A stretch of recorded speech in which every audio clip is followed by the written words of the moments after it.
Okay. For sure.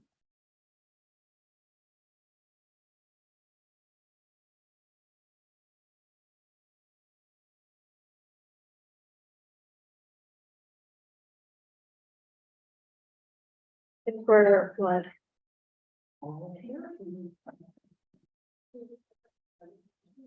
Thank you all for coming. Sorry, I was talking to the mic. Okay, so let's go ahead and start with our agenda. The attendance sheet is going to be passing around, so make sure you sign in for today for folks that are in person. And so let's go ahead with our agenda. Are there any amendments to the agenda? Please raise your hand. Megan. There's quite a few. Okay. I would like to add 816 academic senate committee on planning and budget. Harvin Grewal, academic senate legislative assembly, international student position. Adam Bass for UCLA committee on LGBTQ affairs. Vicky Hashim for UCLA committee on LGBTQ affairs. Augustine Budukumbra for UCLA committee on LGBTQ affairs. And then I think that is well. Cool. And then try to use the mic when you do speak, because I don't think people on Zoom will be able to hear you. So just like going forward. Okay, other folks raise your hand, John. Yes, can I, Oh. yeah, can please strike. Please, Oh. oh, please, yeah, can I please strike ASRF and TGMF allocation? But may I also add ASRF and TGMF funding guidelines to be voted on? Yeah, can, The documents, just make sure, I think you already sent them to Megan, so yeah, that'll be good to link. I'll give Megan a second to do that. Hold it off there.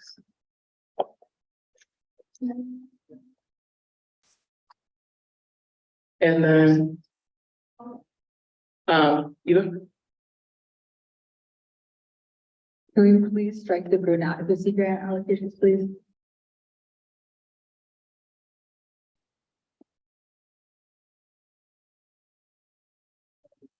Let's just get this. Sorry. There we go. Oh.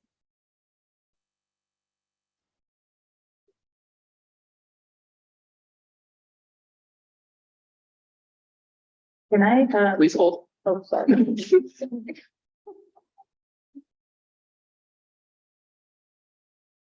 And Megan, let me know when you're ready.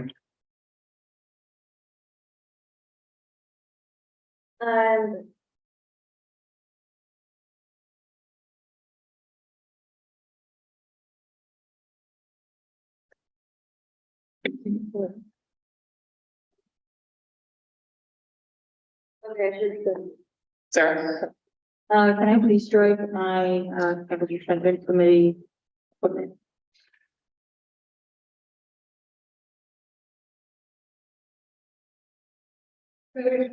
And then gonna pass the mic down to Alicia.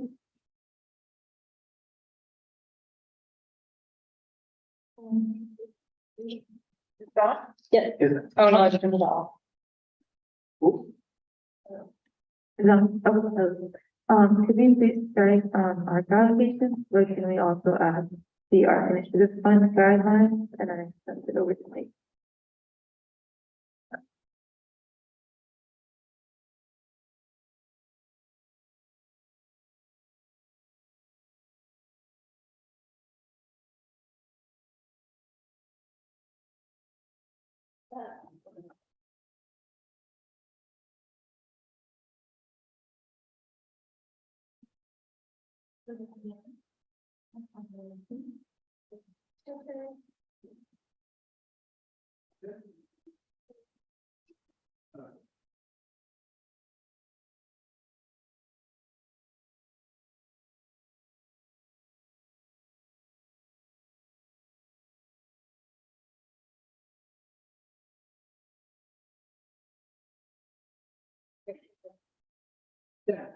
okay, strike the SWC programming fund.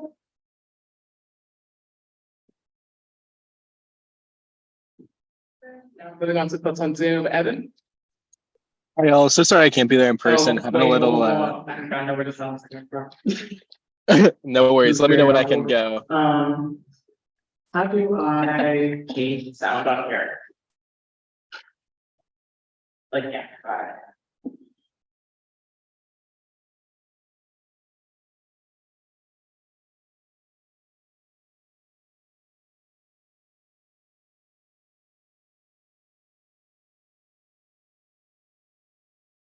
For the. I think we'll check the lock.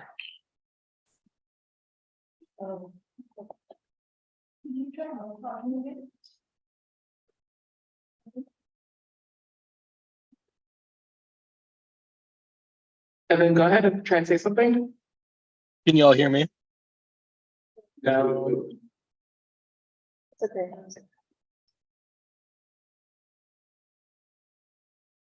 Try now. Testing, testing. 1, 2, 3. No, man. Fantastic.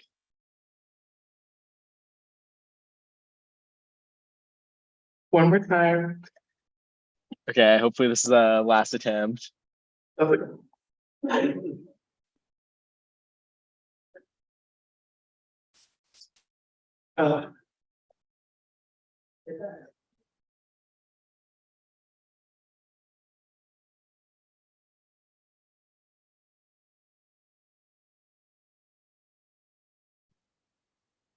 For now, can you type into the chat for us? Yeah, definitely.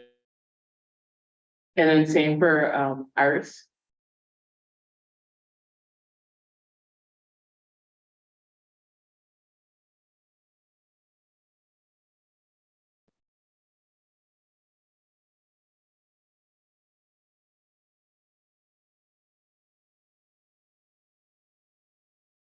And then Megan, I'm not in this, so Um,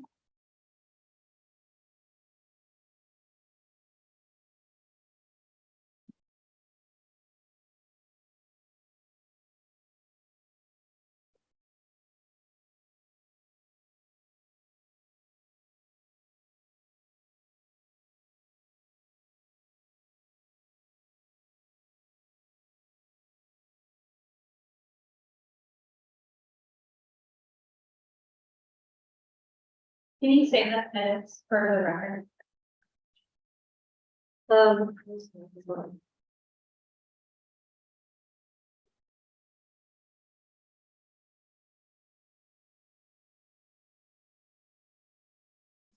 Microphone? Some people here.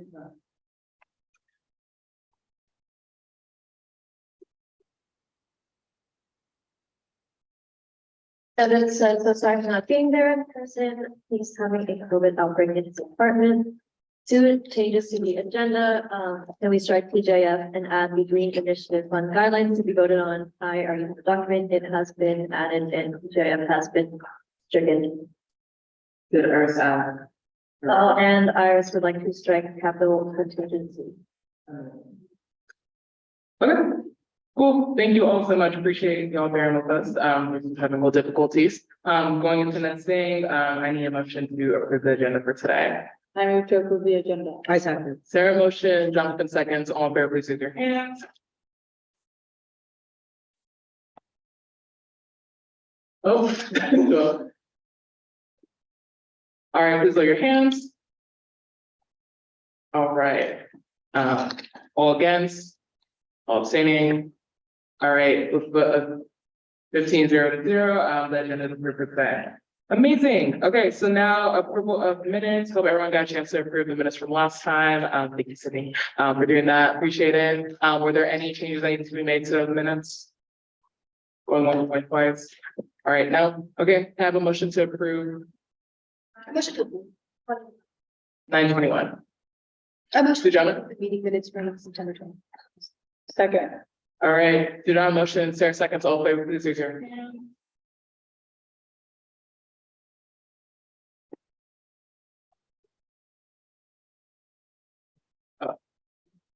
Okay, please raise your hands. All against, please raise your hands. All same, please raise your hands. All right, we'll go to 15-0 to 0. The minutes are approved from September 21st. Awesome. Okay, moving into the next thing, we will now go into public comment. So a reminder, for public comment is for individuals that are considered undergraduates at UCLA to speak on any comments, questions, concerns. And we'll go ahead and open it up to the general public first inside the academic viewpoint. So please raise your hand if you are here for public comment. Okay, Eliana. And then can we get a microphone? Yes. Thanks for that.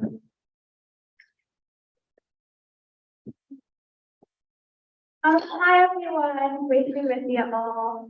So I just want to talk about something that already been raised, already one person on council and from other papers I did. I'm not calling out council, I think I'll call you kind of just want some about why it's important.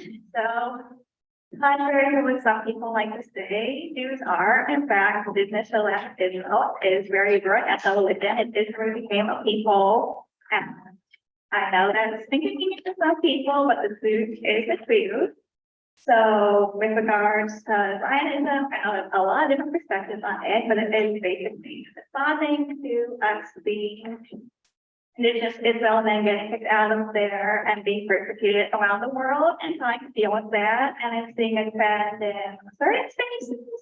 USAC is generally been great about this year, but someone in USAC and other people have been doing a whole thing where people are being expressing anti-Zionism. We're talking about Jews being indigenous Israel are denounced as they'll push it out of certain spaces. So just wanted to explain why this is important and to commend the vast majority of y'all for taking a good supportive stance on this, which is less about your positions on Israeli policy than just not pushing for other spaces for these things and holding anyone to try to do that. So appreciate it all and just want to appreciate also recognize the great work you do and you for awesome. Thank you, Eliana. Can you pass it to, I believe, Clara had her hand up? Hello. Cool. Hi, for those of you who may not know, my name is Clara. I'm the tax chair of California. Hello, everyone. I just wanted to do a quick update on our campaign from last year, what happened over the summer, and then let you guys know what we're going to be working on this fall. So last quarter, one of our main campaigns was our Protect Our Oceans campaign. We were trying to get the state of California to expand their network of marine protected areas. During the review process, this only happened every 10 years.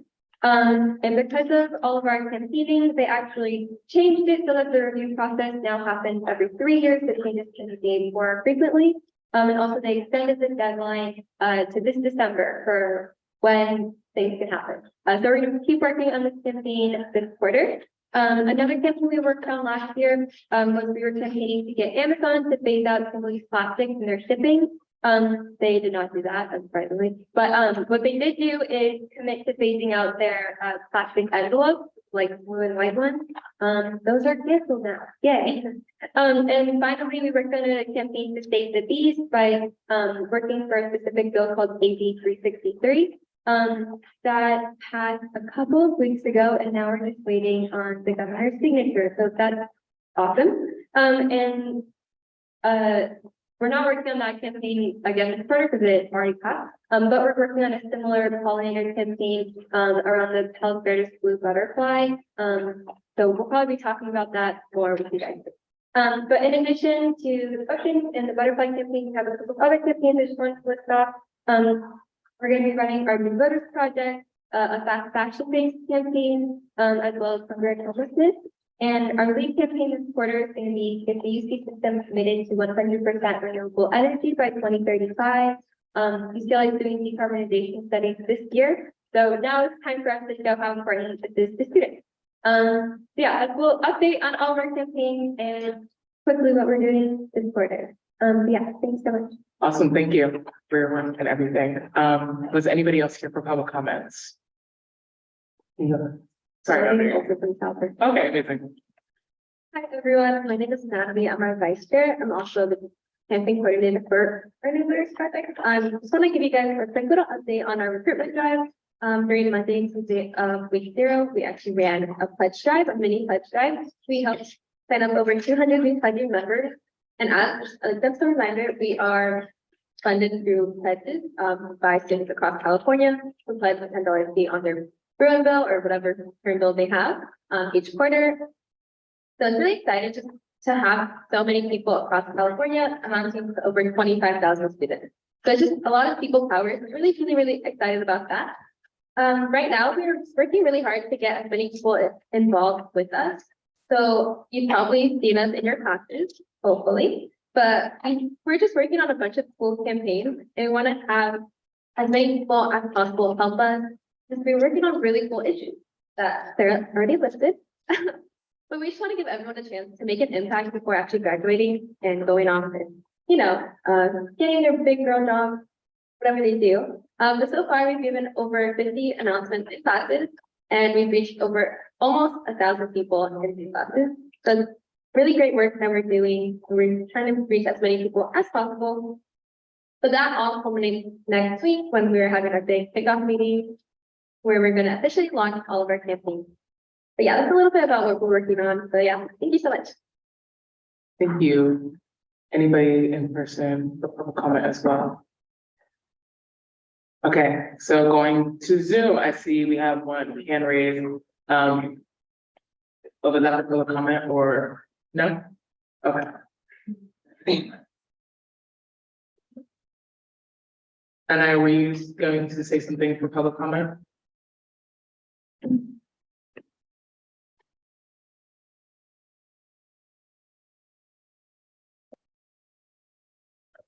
Okay, so we'll be kind of moving forward then. Okay, so we're gonna go ahead and close public comment at 7:27 p.m.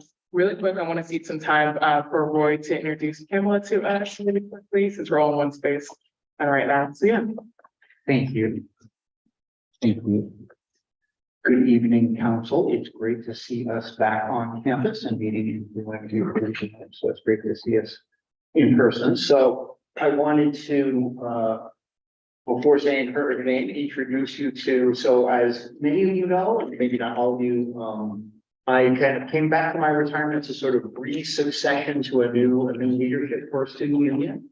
And, it's taken much of the year to accomplish that, but we have identified that awesome candidate. I do want to say, while I'm going to be giving over that leadership role, I do hope to continue to work with many of you on space and resources and solutions through the first half of this year, not interfering with the work that's going to be done by the team still running the student union, but supplementing that and working really directly with student leadership. So I want to introduce Pamela Lewis as our new community service director. Thank you.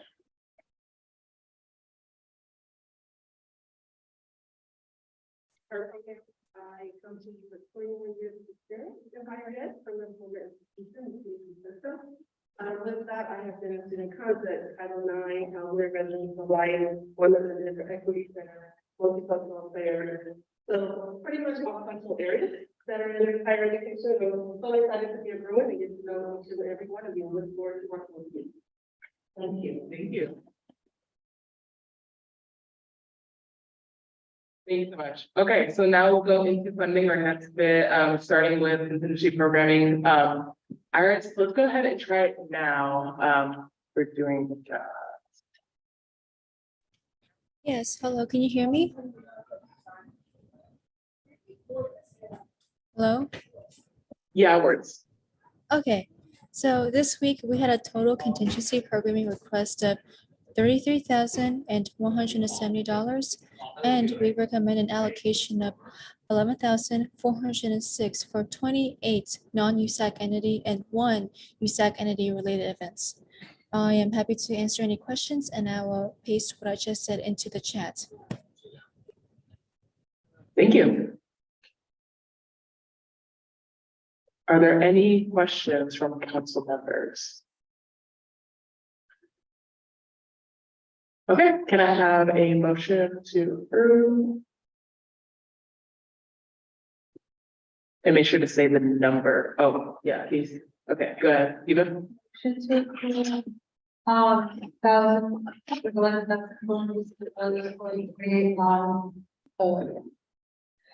entities and one USAC entity. Have a second? Second. Okay, even motion, Gabby seconds, all in favor, please raise your hand.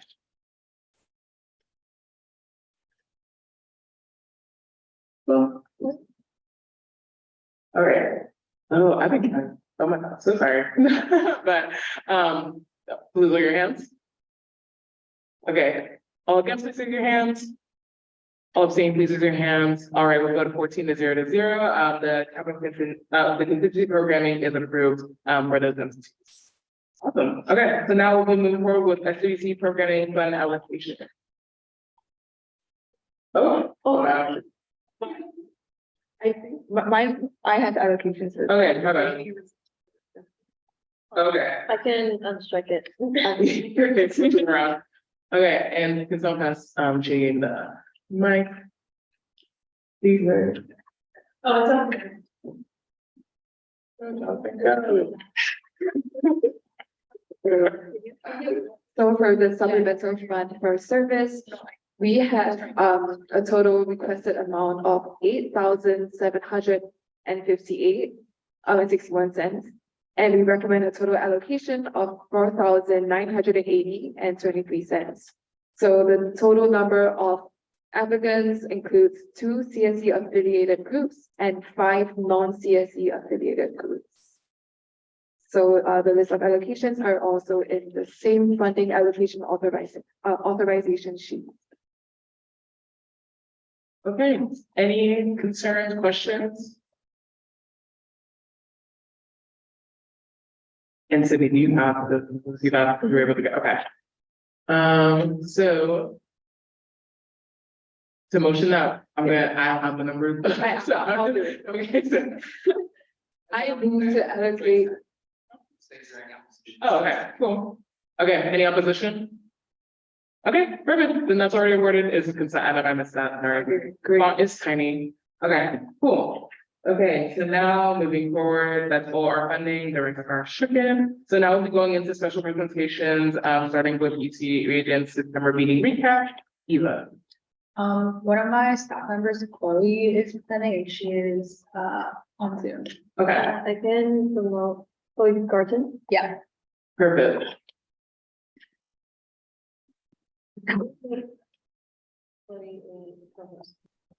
Can you guys all see and hear me? Yep. Cool. Okay, do you want me to share the presentation or? Yes. Okay, I didn't know because it's on the agenda. Okay. Okay, so hi, my name's Chloe. I work for Eva, and I'm just going to be doing a little debrief on the September Regents meeting that just happened. So this is basically just what happens at Regents meetings for people who don't know. There are basically 2 kinds of meetings. They'll have either open session or closed session. Open session is visible to the public, and this is usually like when they go over public comment, remarks from UC stakeholders, committee reports, policy decisions and discussion. And then in closed session, which the public cannot attend, they do more things like lawsuit related, contract negotiation, and just staffing matters. So basically the first day, September 19th, was really short, and public comment was heard. The majority of the people who spoke at public comment were from Local 11, which is the union representing UC hotel workers. And if you were on campus, you know that they were also holding several protests over the timeline of the Regents meeting. And on top of that, multiple UC students urged for UC to divest from BlackRock. And then it went into the investments committee, which broke down the UC investments and global economy performance for the previous fiscal year. I am not super into econ, so if you're interested in learning more about this and diving in, there's more information on their website. But the biggest takeaways that I have is that it's like 95% of their investments are in the States, and they've had the highest return on investments like this past year. So then the next day on September 20th, they went over some things that are more pertinent to us. They talked about the Children's Hospital in Oakland, which the UC is currently affiliated with and helping to fund. They are planning on spending money to revamp the facilities, which is expected to be finished in 2024. They also talked about Gailey Towers. They are planning to renovate this space, which currently houses 100 beds. It is planned to be demolished in 2024 and will increase beds, will add an additional 445 beds. And the majority of the funding is coming from SB 169, which is state funding, and 350 of the beds would go to low income students with a lease of rate of $600. So this would obviously be a big step forward. And kind of on this note, they were talking about other housing projects that they're interested investing in on all UC campuses, but especially on UCLA. So this is kind of a starter for them to see how this goes. And if it's successful, they'll continue forward with kind of this approach. Then it went into the Compliance and Audit Committee, which went over the Community Safety Plan revisit, or the Community Safety Plan, which basically in 2021, the UC regents created an entire plan to make sure that the campus safety policies on each campus were up to speed and obviously were safe for students, and the students felt like they had a good relationship. So this is like mostly stuff to do with like conflict resolution and UCPD. So this was the Compliance and Audit Committee basically just is like looks at the things that the regents have done in the past, or like, are our campuses following through with the things that we're asking them to do? It's not necessarily like deep diving into the issue, but more just like kind of checking over the progress in general. So it was honestly very vague. So if you're interested in looking more into this, I recommend definitely going on their website. But this is kind of the key guidelines from their safety plan in 2021 and the progress that they think each school is making towards this. So green is significant progress, yellow is in progress, and red is no progress. So you can see that community and service-driven safety has seen significant progress, etc. Again, there's like no like exact measurement for significant progress, which is why I generally think that this like graph and the information that they were presenting on was like pretty unhelpful, because you don't know what this means. And also it feels like it should have been accomplished by now, especially the Police Accountability Board, which obviously has not been established at every single school.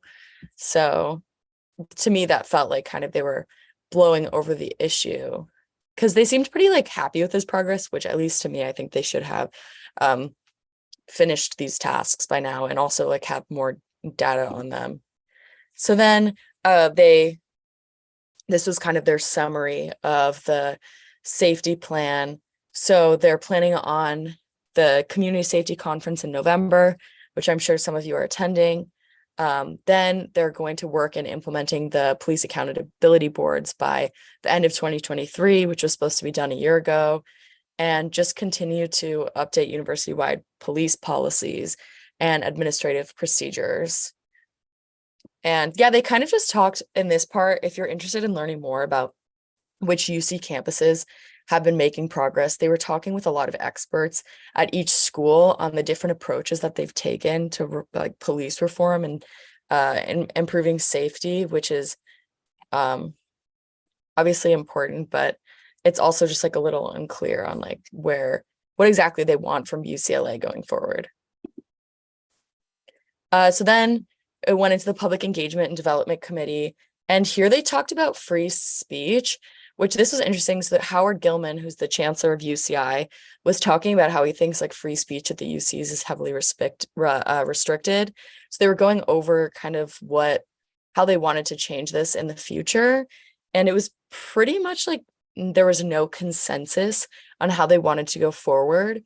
But it was an interesting discussion about whether like hate speech should be allowed on campuses and why. I'm not sure. If you're interested in looking into that, that's obviously important. And then they went over some legislation that they've been thinking of. So for those of you who don't know this, ACA 6 would afford UC workers the same rights as state employees, which currently workers at the UC do not receive the same benefits that the government applies to other employers.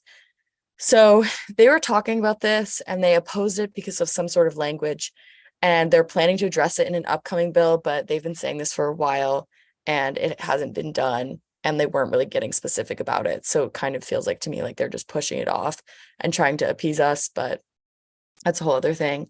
And then they talked about Assembly Bill 179, which would pilot an associate degree transfer program at UCLA, and then Senate Bill 525, which would create a $25 minimum wage for healthcare workers. So this is all legislation that they're planning on championing in the upcoming legislative year. So then the last thing that they really went over was they approved the appointment and compensation for Dr. Rubio, who's the executive vice president of UC Health. And if you're interested in learning more about like how much he's getting paid, etc., that's like all available online. And then they just finalized the meetings. And then Celine, who's the UCSA president, gave a public comment addressing like the UCSA wants and needs from the regents. She focused on the Black Endowment Fund and healthcare access at the UC. Also, the Special Committee on Innovation, Transfer, and Entrepreneurship was discontinued. So going forward, the next meeting is November 14th through 16th here at UCLA. It's a great opportunity to speak to the highest governing body in the UC system about issues that are affecting us. And as student leaders, it's kind of our job to represent the students to the government.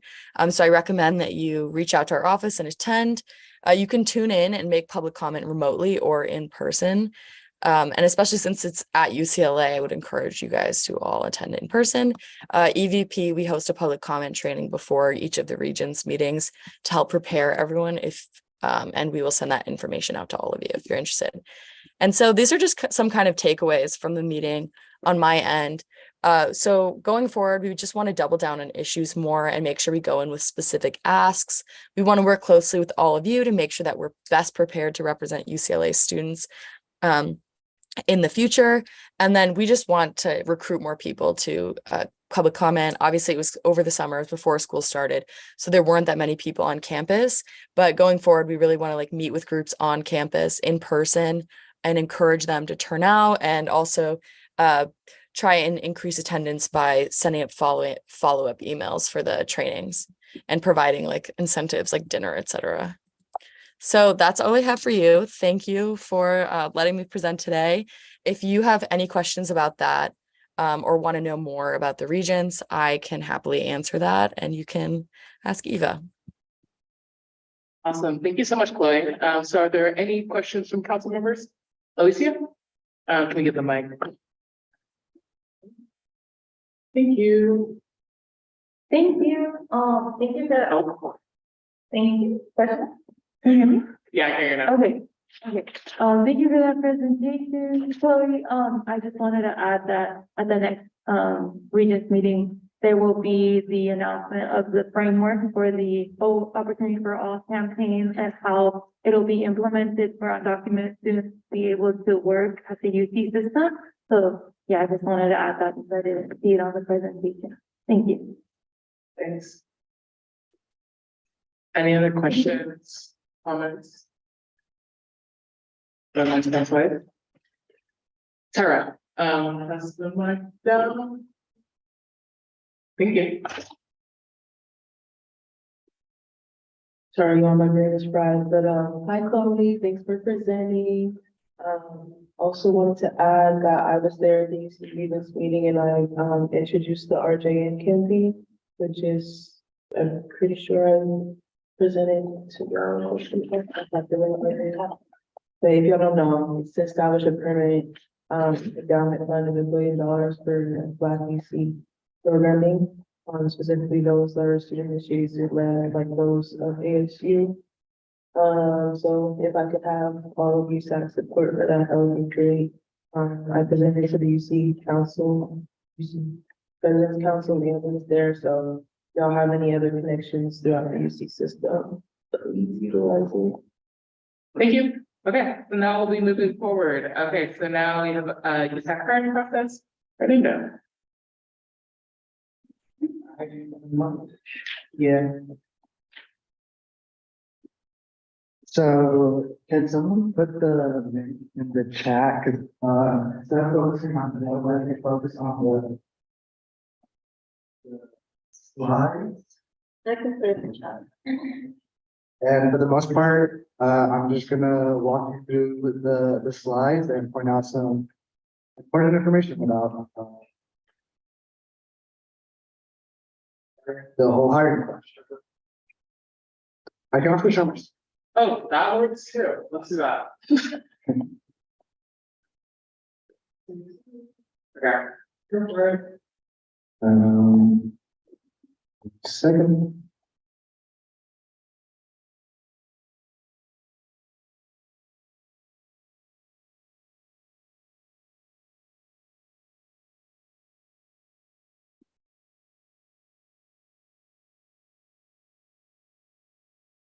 So, as all of you, or some of you may know, the hiring process was not the best last year, and we worked all summer to try and improve it, to make it as streamlined as possible, to make sure that no one gets left behind, and that we're not struggling at the end of the year, trying to help out as much as we did last year. That was not a good time for anyone involved. So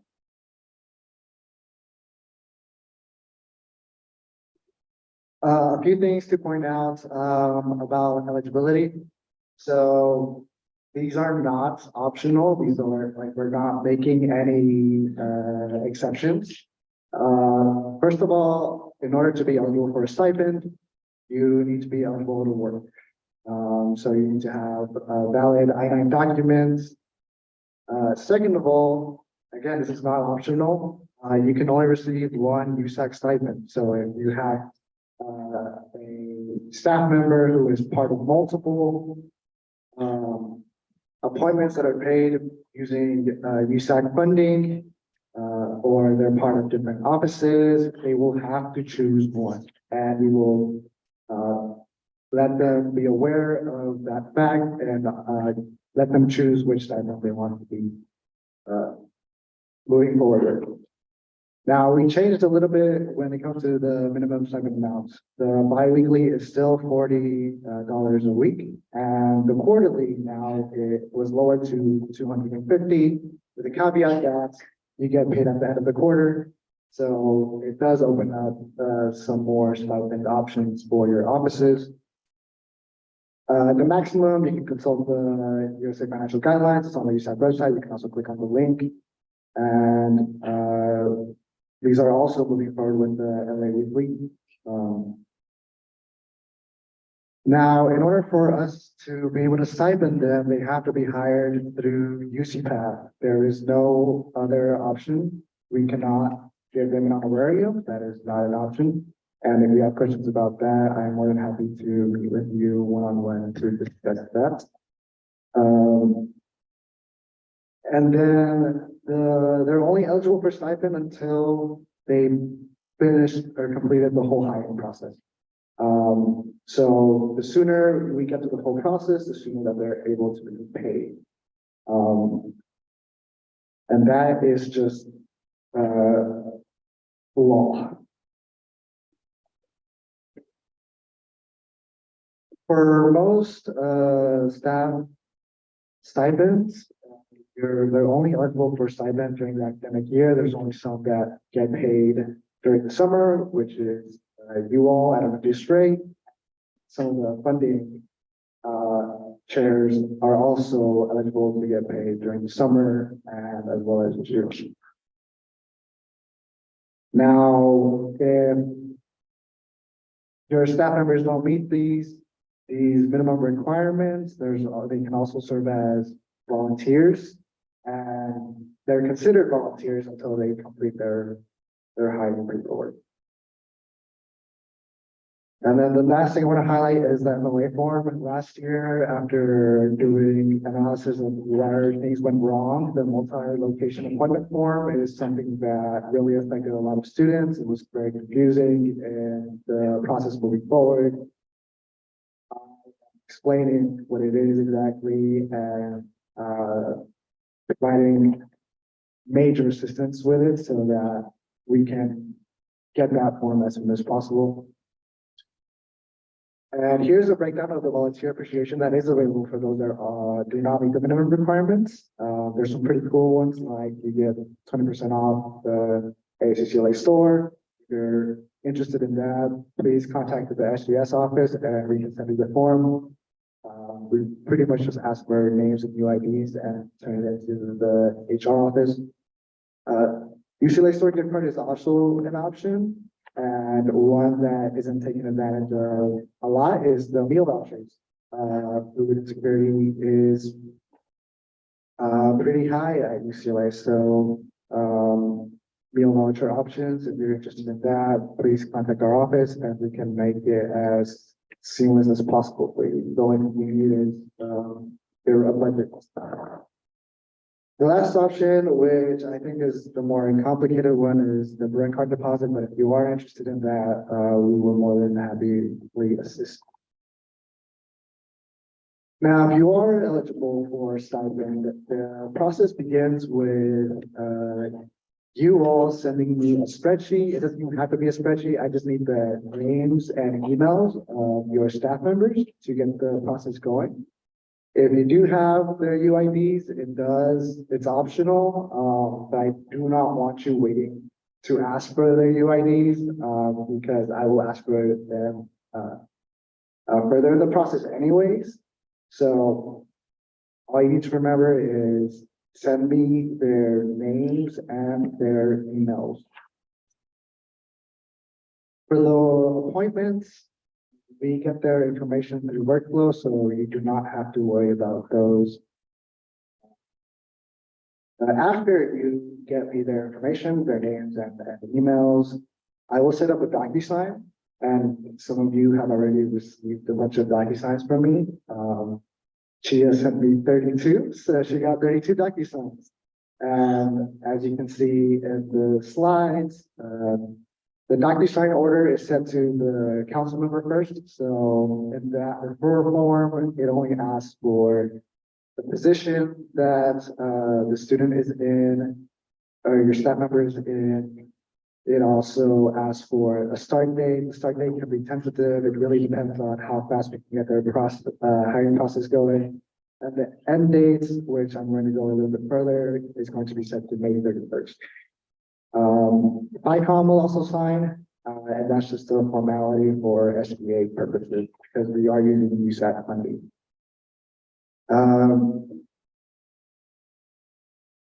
Now we're moving forward with the MLA. The MLA, if you have their UIDs when you send me their information, I can check whether you need an MLA from the very beginning, and some of that will already be pre-filled in the referral form.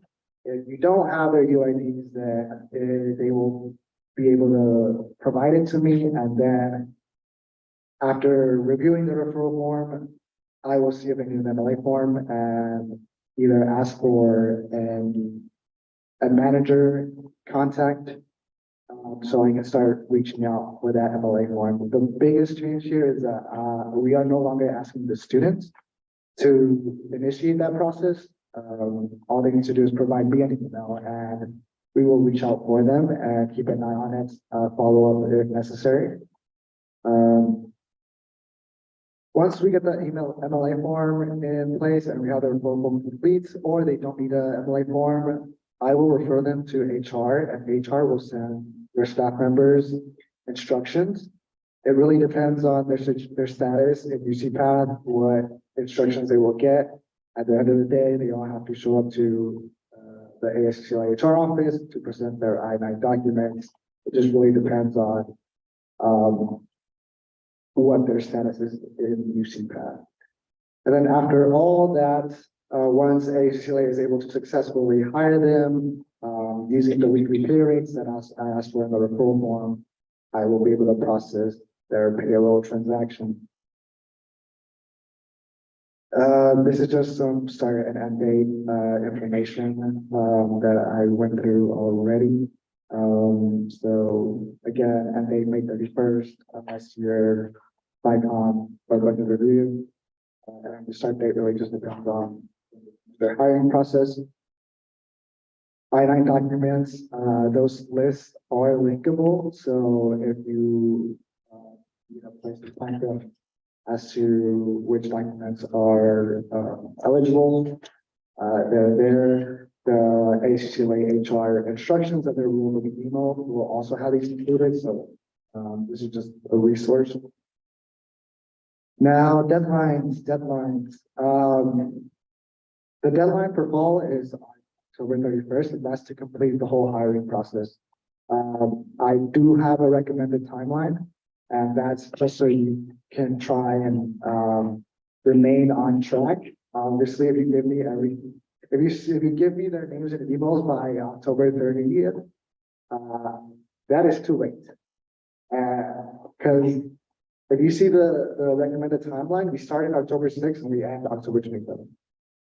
It does take a while, especially if they do need an MLA form. And the other thing to keep in mind is that with the new DocuSign and with the initial sending of names and emails, U.S. council members do have an important role in the hiring process, and it is your role.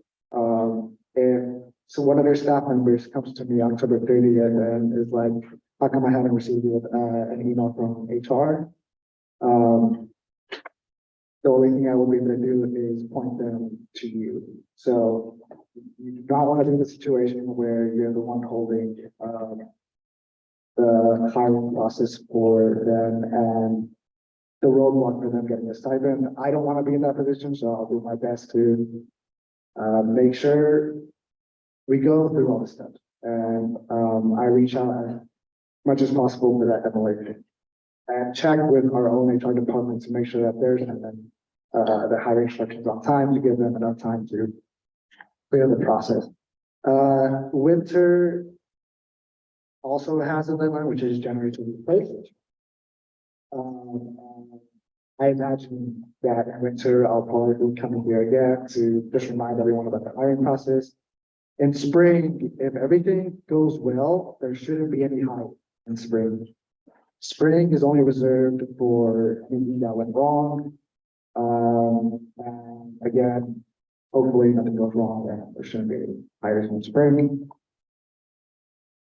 Now, there's this new resource that we created. I think it's pretty cool because it gives you a tool to be able to check for yourself if your staff member is getting stipended or where they're at with their stipend. And if you click on this link,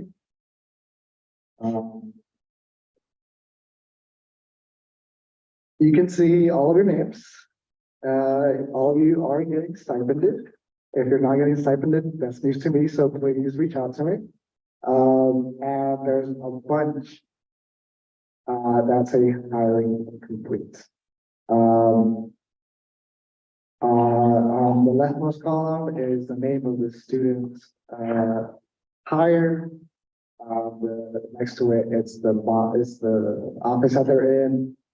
On the status, it says where they're at in the process, and then to be completed by, some of them say new student appointment, so the student themselves has to do something. Some of them say student government services, that's or our office. The blue one says council member, so if you can get to that. And then the teal one is HTTP Human Resources. So as you can see, sending hiring instructions, all of these are in the queue.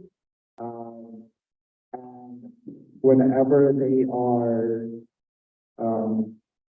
done with the process, I will do my best to give a accurate date when their first stipend is to be expected. One caveat with that is that in the meantime, you should encourage your staff members to set up direct deposit because it takes a while for it to go into effect, and they will be sent physical checks to whatever address they put in their hiring form. Again, please save this link because it will, if your student staff reaches out to you, you can let them know where they're at. But yeah. Yeah. Any questions, Alicia? Hopefully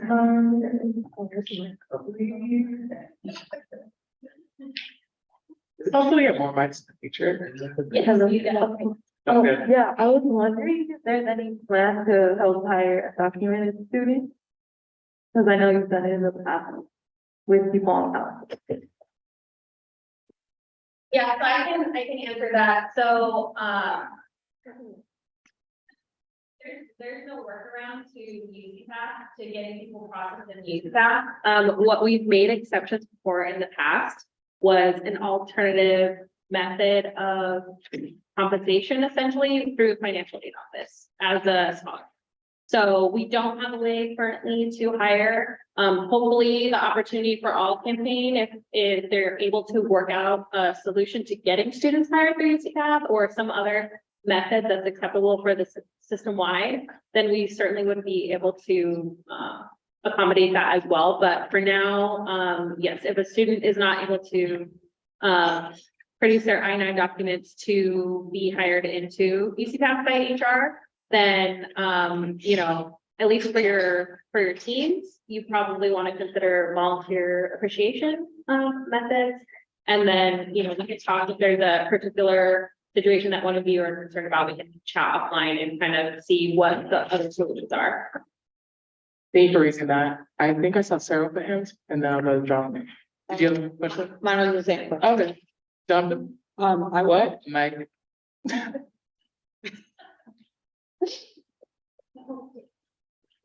Thank you.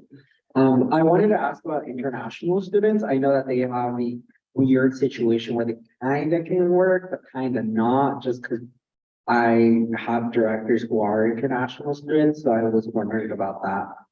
Yeah, so they would need to work with DashU to be able to get their documentation resolved, and our is usually HR to help connect them and, you know, help them get into that process. So yeah, it is possible for international students, but there are some steps that they need to take with DashU, which is also potentially something that could extend their timeline if they need to go through that process as well. So those are all good things to just keep in mind as you're trying to hire staff, that this person's situation is unique and they may be in different places on the timeline, but that will unfortunately impact the date that they can start receiving their stipend. But our HR will be able to help and give more information on that. Thank you. Awesome. Shane?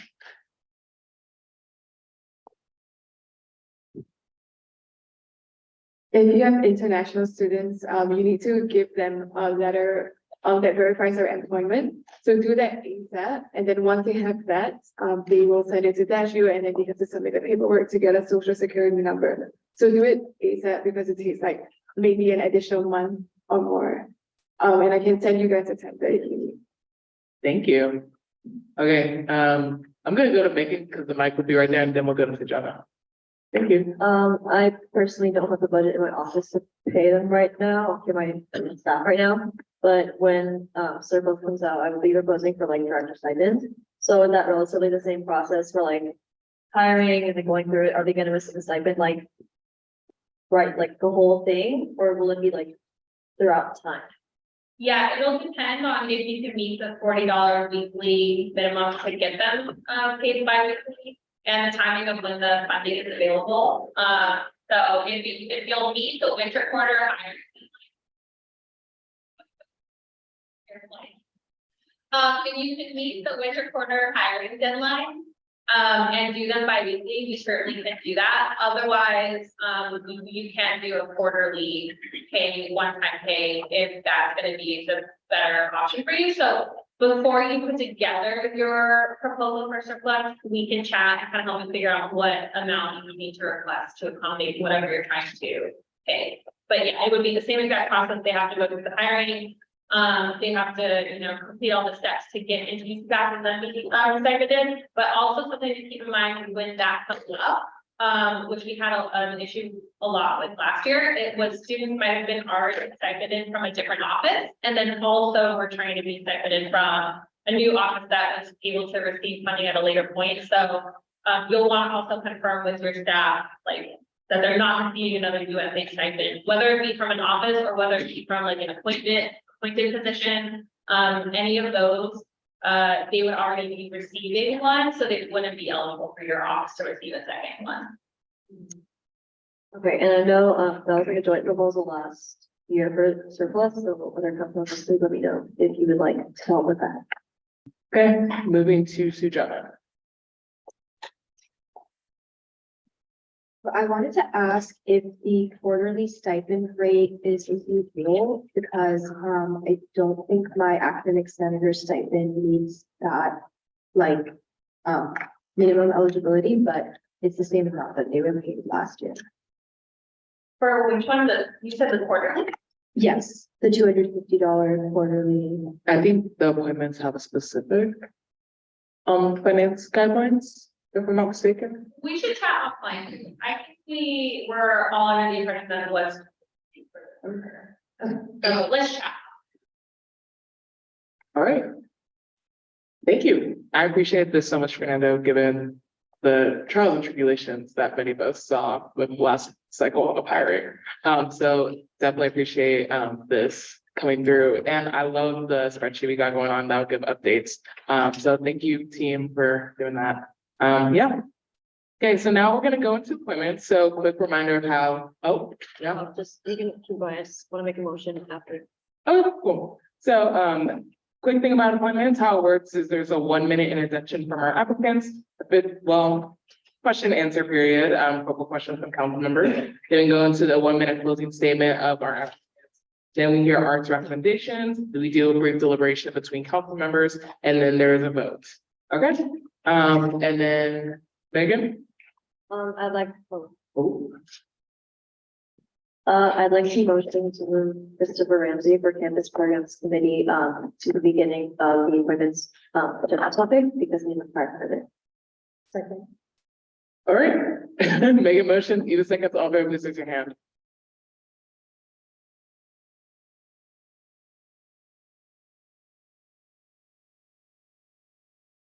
Okay, please raise your hand. Okay, all against, all abstaining. All right, we'll vote 14-0, that has passed. So we'll go ahead and move up Christopher to first, and then Christopher, whenever you're ready. Or, oh, perfect, in person, awesome. And then whenever you're ready, do your 1-minute introduction.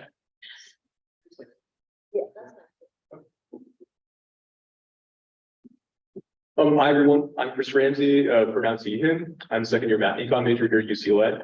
So I'm applying to the Campus Programs Committee. And I'm applying because I think that would probably be the most fitting place for me to contribute to the UCLA community. So a lot of that comes down to experiences that I've had. So last year, I was part of the funding advisory board on Hill. I was a very active member. I made sure to ask questions, make comments in a way that would facilitate discussions, in a way that we could fund programs equitably and fairly, in a way that we supported underrepresented groups, while also making sure not to go over budget. And the second experience is through the Bruin Vine Society. So last year I founded this club with a few other people, because I realized that there's kind of a gap in the business community at UCLA. There's a lot of different very selective clubs and very specialized clubs, but there wasn't really a good place for people to start, or to kind of learn about their career options. So we founded it as a club for people to be able to do that, and we currently serve over 800 people who have joined as general members. So I kind of understand the importance of student programming, both from a perspective of a student organization and from that of the funding board. And I understand the Campus Programs Committee has the ability to help a lot of people in the UCLA community, and that's something that I want to contribute to. Awesome, thank you so much. So now we'll go into question and answer period from council members. Council members, do you have any questions? Okay, done for you. Sujana, I saw your hand first. Yeah, you mentioned that on the funding advisory board, you were able to help make equitable distributions for underrepresented groups. So I would love to hear about one way that you did that and how you plan on continuing that work on this committee. Yeah, absolutely. I think that with funding advisory board, this is kind of the common situation that we face, and I think it's something that I wouldn't be surprised happens a lot in the Campus Programs Committee as well. But I think it's easy to fall into a trap of wanting to fund exactly a certain amount per person for certain months. You know, so you'll just say, well, let's just do $5 per person. That's the fairest way to do it. You know, and we'll just do that, carry that over for them to do that. But kind of the problem with that strategy is that there's a lot of programs that are with like smaller student organizations. They might be, you know, maybe small, like say, ethnic groups, small religious groups, or for whatever reason, they just don't have as many people who are coming. maybe their events just aren't quite as big. And it's important to kind of recognize that they still need to be able to have good programming, and that might require more funding per person. So there's a few different events where that was the case. I think that, there's one where there was a Jewish organization on campus wanted to open an event. They didn't have quite as many people, but it was still important we funded them a little bit more, just to make sure that they were actually able to have their event and serve their community. Thank you. I don't remember, was it Gabby or Jonathan that had a hand? Oh, Gabby, go ahead. Yeah, so can you please just talk a little bit about a strength or strengths that you have that would make you a great fit for this particular role? Yeah, absolutely. So I think the first one would be leadership. I think that's something that I've really developed in the Peruvian Finance Society. I currently manage a group of over 20 associates and officers. In running that club, we do a lot of different things from different programs we have every single week. We invite guest speakers. We run a calendar where we basically research over 50 different clubs in the school and all the events and programming that they have, and we basically tell people on our mailing list about it. So I think that this would translate to campus programs pretty well because it requires a few different soft skills, I guess, within that. It requires being able to communicate effectively. It requires being accountable yourself and holding other people accountable as well. And I think that as part of the CPC, I would hold myself accountable to, just serving the community well, as well as other people. Did I answer your question? Yeah. Okay, great. Awesome. Sarah, did you have a hand up? I did, just want to ask. Okay, awesome. Any other questions? Yeah. So, mentioning your math major, I think it's wonderful. So major skateboard. I think I saw you put class today. But on another note, so I think you mentioned the business program or business kind of like off on its own, at accelerating my community. What plans do you have to incorporate more transfers that come into BusyCon or econ roles and like campus programs? And do you have any suggestions that you plans you'd like to see for that? Sure. Are you talking about like for the CPC or are you talking about like through my club? Through CPC, like, or just like in general, like pushing, being aware of just like transfers in general, just because it's like very useful, it's like the BusyCon community. I don't have something within. That's just like it. Any thoughts on that? Yeah, absolutely. So I think that, with transfers, they make up about 1/3 of our graduating class at UCLA, but they don't get to spend nearly as much time here, and I think they also generally have a much harder course load because they come in not having taken usually any upper divs, whereas most people who spend 4 years here are able to start with upper divs their freshman and sophomore years.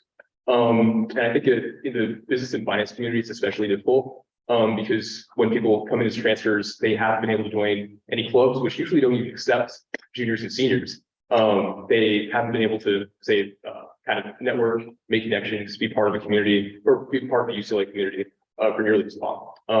And I think the most difficult thing is that you're generally expected to get an internship after your junior year, which is going to be very difficult because your junior year is your first year at UCLA. So I think that, I saw talk about my club in the campus programs committee, that's all right. So yeah, through my club, we are an open club, and I think that's very important that we accept everyone. We want to serve as many people as we can. And I think in just the same way for the campus programs committee, we want to kind of be mindful of that. The people have different starting places. People don't start in the same place. They don't have the same opportunities necessarily. They haven't always had the same opportunities. And I think that we are definitely going to get a lot of requests for programs that are for transfer students or that involve transfer students. And we're definitely going to be mindful of creating opportunities and making sure that you have opportunities at UCLA. Amazing. Okay, Chris, go ahead to your 1 minute closing statement. Yeah, absolutely. So I think that, there's a lot of, or actually I'll go to a story if it's all right. And it's kind of a personal story, but I think it does kind of, it does kind of affect my experience here at UCLA. So back my freshman year, last year, in September, I moved in, and the same week of moving week, I started feeling pains in my chest. So I went from doctor to doctor, we did test after test, and eventually my cardiologist said it was most likely a pleurisy pericarditis or some combination. So this is an incredibly stressful, incredibly worrying, terrifying way to start my experience at UCLA. And it's something that did affect my experience at least fall quarter of last year. It made me have a lot of negative experiences, and it just made it much harder to adjust. I'm personally not a state student. I'm from the Midwest. I didn't know anyone coming here. So that just made it even more difficult, not really having a network. But yeah, over time, I started to get more involved. My condition started to get better. I took medication for it. And I can say that mainly by getting involved through extracurriculars, I was actually able to feel included, feel like I had a place in the UCLA community, and to feel proud of my time here. So I think that it's really important that UCLA supports its students through extracurriculars, just because there was a time in my experience at UCLA when I needed that support.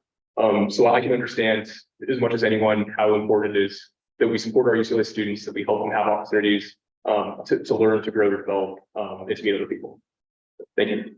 Thank you. Okay, let's hear arts recommendations. You can go ahead if you want. Art would like to, Art's vote was 3-0 for Christopher Ramsey, and then Sarah will be reading her statement. Art really enjoyed interviewing Christopher. He emphasized the importance of giving back to students and having a holistic approach within this role. We also really enjoyed his emphasis on his enthusiasm and holding people accountable. Overall, with a 3-0 vote, Art like to show our support for Christopher for campus programs today. Thank you. Okay, so now with deliberations, I just want to go ahead and kick this off. Christopher, when I read your application for the first time, it was an immediate yes for me. I just wanted to say, and after this interview, I really think you did an extraordinary job. Thank you for sharing part of your story coming to UCLA. I definitely appreciate it. As an out-of-state student myself, extracurriculars is how I found my community at UCLA, and I'm glad to hear a similar thing from you. I definitely think you would make an amazing appointment for this committee, and I urge all council to vote yes. Anybody else want to say anything? Yeah, I just wanted to say that I know Chris personally, which is why I'm gonna be abstaining. But he's really wonderful, and I urge you all to vote to appoint him, because I think he'll do a great job, through my work, yeah. Okay, awesome. Can I have a motion? I move, Sarah. I move, do I need the vote? I move. For Christopher for campus programs today. My second. Sarah motion, Jonathan seconds, all fair. Jonathan, hand, I'm sorry. Okay.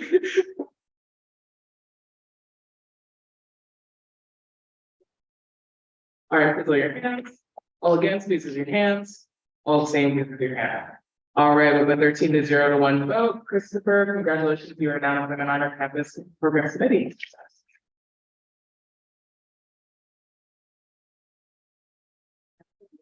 For with our CSC fund, we have Arena.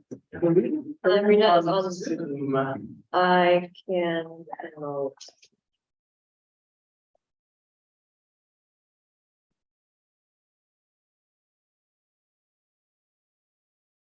Okay, and Arena, whenever you're ready, please give your 1-minute introduction.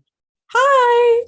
Okay, so I'm Arena. I'm a 4th-year sociology major. My pronouns are she, her, and I'm applying for CS Mini as CSC staff.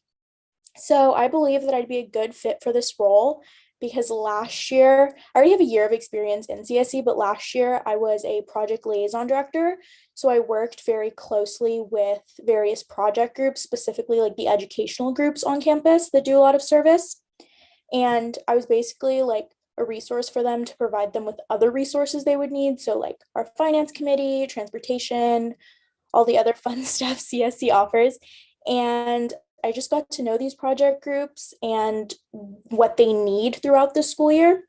So I think I'd be a great fit because I have a general understanding of all the funding they need to be able to do all the work to support our community.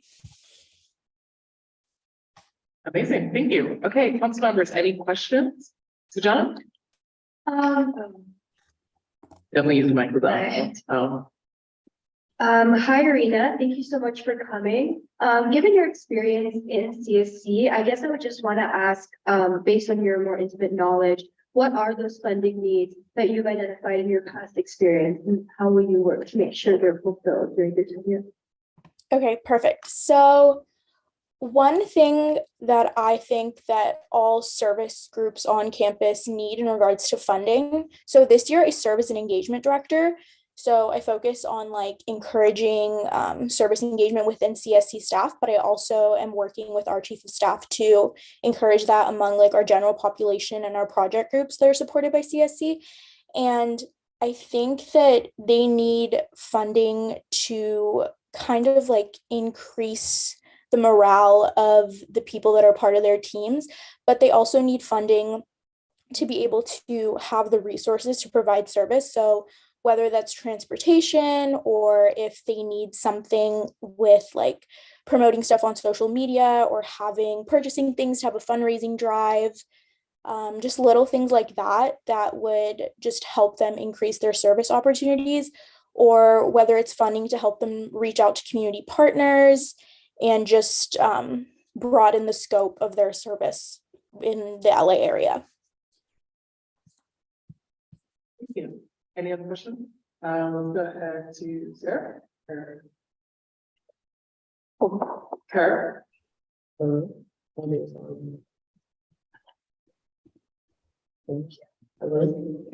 Yep. Okay. Irina, I'm just curious to know, in your experience as a transfer student within the CSC office, like how have you noticed any inequities as it relates to like transfer student specific community service, and how do you hope to kind of fill that gap, with overseeing this funding body? Amazing. Okay, so I'm very proud to be a transfer. It's a very big part of my personality. So I think within CSC staff as a whole, I have had the most support as a transfer student. I actually applied the summer before I started because I saw something on social media, and our chief of staff last year, Rashika, she interviewed me, and the process was amazing. They were always so supportive, and coming to UCLA was definitely an adjustment for me from community college. So my first quarter, I really struggled, and they were just always so supportive. They understood my course load. They made sure I was doing great. So CSC staff as a whole, amazing. However, I do think that as engagement director, I do want to focus on this, but more involvement for transfers, because we're here for 2 years. It's not a lot of time. And I think it's really difficult to get involved, especially in service, because sometimes that isn't on the forefront of our minds just because there's so many other things that we have to do. So I think just advertising and making service more accessible to transfers and providing them with the opportunities to apply during the school year, like in fall, because I do know it can be difficult to get involved in the summertime. Not everybody sees the content on social media or is aware that there are these opportunities for them. So I definitely think that's an option. And CSC also has an internship program that's really excellent that transfers can apply to, which I would recommend. Super fun. Yeah, so I think that's it. Thank you. And Sarah, did you have a question? Yeah. Hi, Irina. Thank you so much for coming to our council meeting. We appreciate you. So my question is, I think one of the issues that a lot of from fighters on USAC people have on funding bodies is figuring out how to distribute allocations with increasingly more clubs asking for more money and then like limited resources. So what are things that you within this fund would want to prioritize when looking at different applications? Of course. So I think the overall like health of the funding body is most important. We can't pour from an empty cup. So I think we have to ensure that there are funds available. And I also think we should ensure that we are allocating these resources equally. But at the end of the day, I also think that we have to make sure that the funds that we are providing for these project groups or these students are being used appropriately. So if there could be a way that we could gauge that would be super helpful. But yes, I just think it's super important to ensure that we're giving out funds equally and making sure that when we're going through these applications that we can allocate funds for each group. So organizing that would be especially important. Thank you. Okay, so go ahead and move into your 1 minute closing statement. Okay, I just want to emphasize that after coming to UCLA, I really was super passionate about service, but I wasn't sure how to get involved. So CSC provided me with that platform. And I also think it's important to note that service is a true Bruin value. And this funding body would be being a part of this funding body would be so important to me, just because I would love to be a part of a committee that provides Bruins with the resources and funding to further their service endeavors. And I also want to emphasize that I am passionate about it because I think service is one of the best ways that we can express our gratitude for people around us and the world itself. So that just makes me a happier person. And I think being a part of the committee would not only be an excellent way for me to practice my gratitude, but I also feel that it would play to my strengths of my past experience in CSC. So I think I would do an excellent job. Awesome. Thank you so much. Okay, so now let's hear our recommendations. Our voted 3-0 for Arena. And then John will be reading our statement.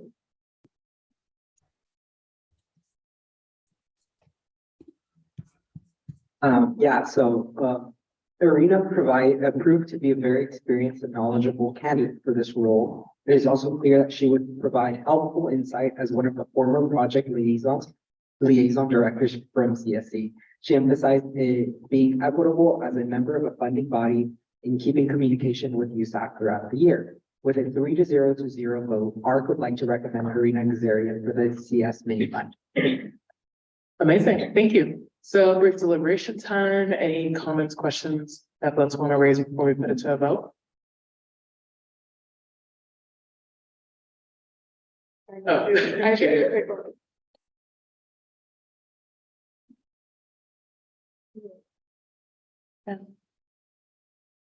Hi, everyone. Okay, so just a quick one. Irina was the project liaison director last year, so she had a lot of contact with service groups. And she's a very reliable person. She picks up new knowledge very easily, and I'm sure that she will grow a lot and be able to be very discerning in allocating the funds on the CSPD. So yeah, do give her your approval. Thank you. Thanks. Okay, can I have a motion? I motion to appoint Arena Nazarian for CS mini fund. A second. Make a motion, Sarah seconds. All in favor, please raise your hands.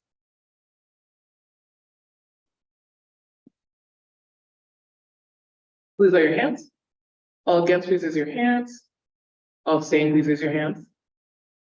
All right, with the 13-0 vote, Arena, you are now approved for the CS mini fund. Congratulations. Thank you.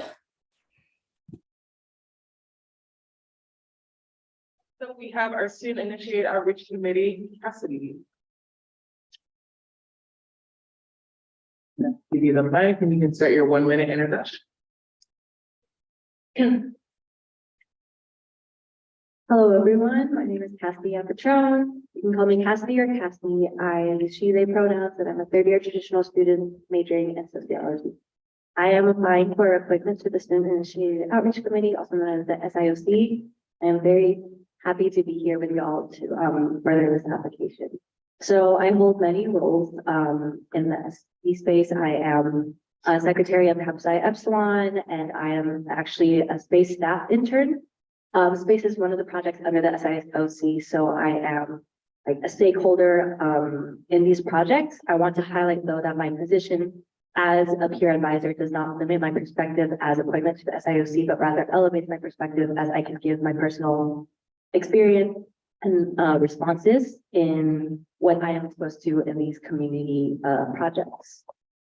Some skills that I have that will contribute to this role include communication, open-mindedness, and adaptability. I understand that being appointment to SIOC means I will be engaging not only with space, but other projects such as SHAPE, AIR, HOPE, and other projects. And I hope to learn from all these different communities and learn how to support other marginalized communities that I may not immediately engage with. Yes, so thank you for the time. And does anyone have any questions? Thank you. Any questions, John? Yeah, let's ask the way. It's okay. I'll project it. Okay. I appreciate your experience in space, but I would love to hear your perspective on the other projects housed under SIOC and how you will use your tenure to uplift those projects along with space, which is very important as well. Of course. So actually, I have some connections that were involved with SIOC the year before, so I kind of got an insight on how the project is structured. And at these SIOC meetings, I do intend to actually have conversations with these people and actually get to know them as individuals.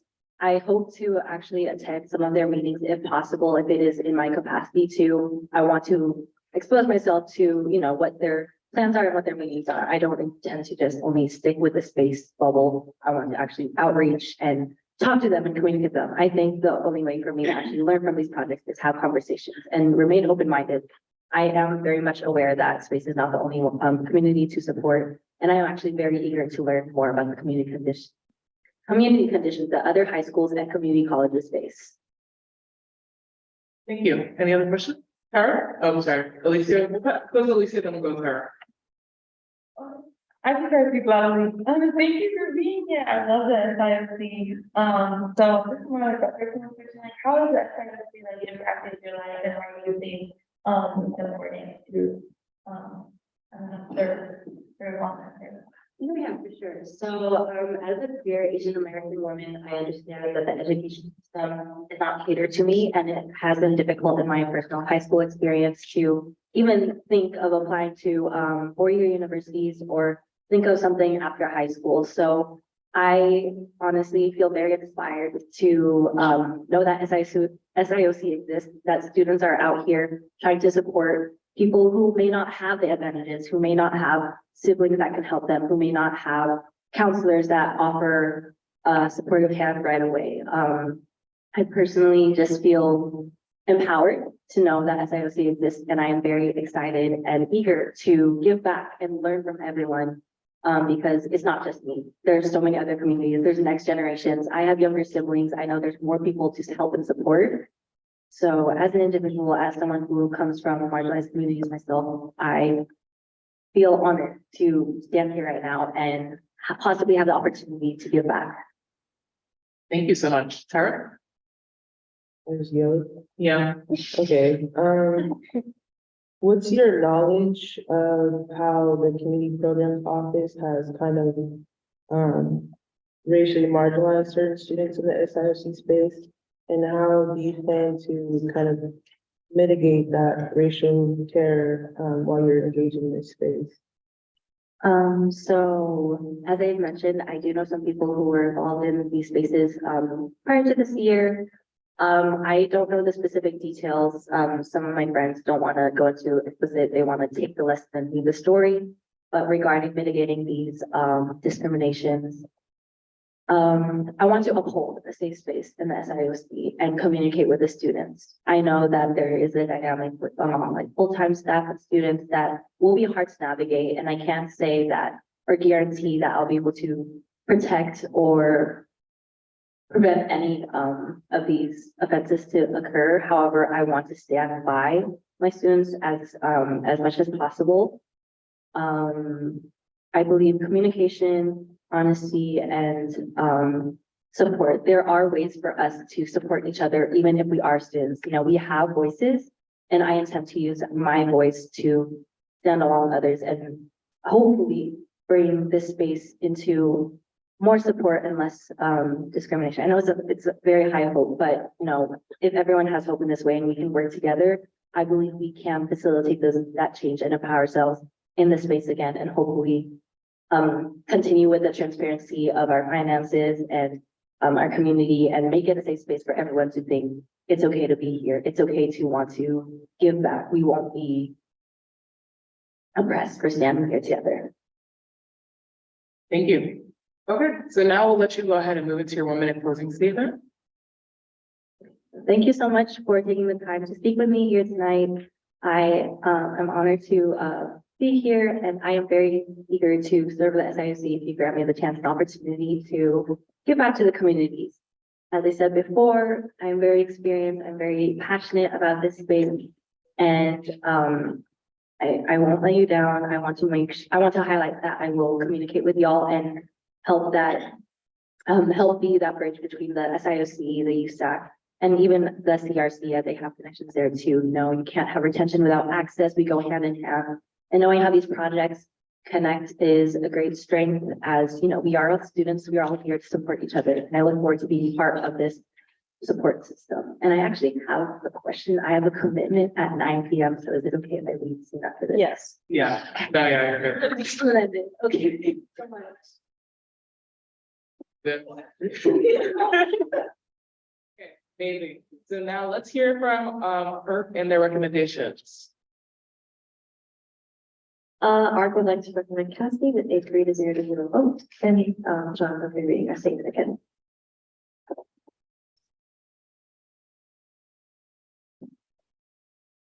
Yeah, so, okay, yeah, I can be heard. Cassidy wrote a very impressive application and had a very impressive interview. Her experience as a peer advisor in space provided her with adequate knowledge of the SIOC and the needs of the committee and projects. She emphasized professionalism and avoided combining personal and professional lives in order to better reach the goals of the committee. With a 3-0 vote, ARC would like to recommend Cassidy and Patron for a CIOC. Awesome, thank you. So now we'll go to a brief deliberation period. I just wanted to start by saying, I really appreciated your application as a whole. I was reading through the applications I had received for this appointment. Yours definitely struck out, and I appreciate your interview today as well. So yeah. Anybody else want to say anything? Okay. Can I have a motion? Okay. I move to appoint Cassidy and Michelle for the student initiated outreach committee. I second. All right. Jenna's motion, Alicia second, all in favor, please raise your hands.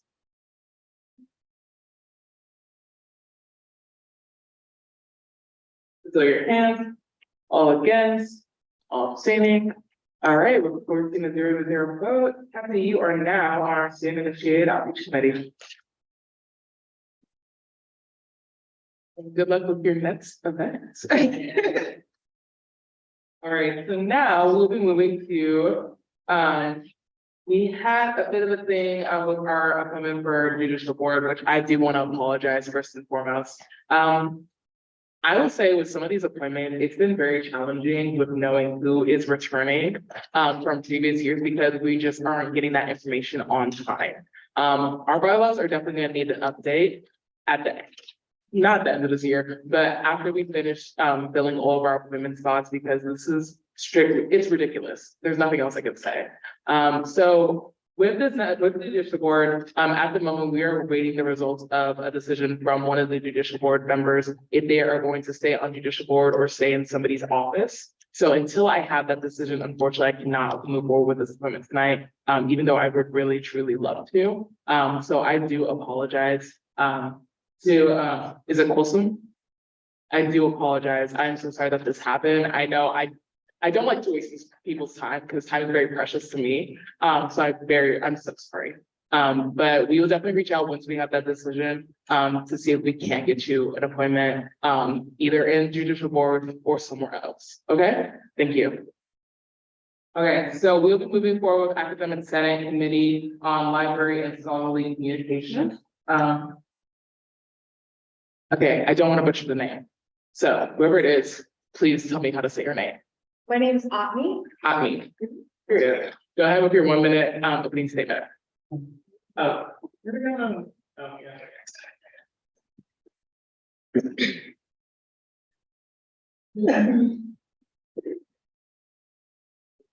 Good evening, everyone. My name is Atmi Mehta, and I'm a second year studying public health and a brand new public health major. I'm applying to be on the Library and Scholarly Communications Committee.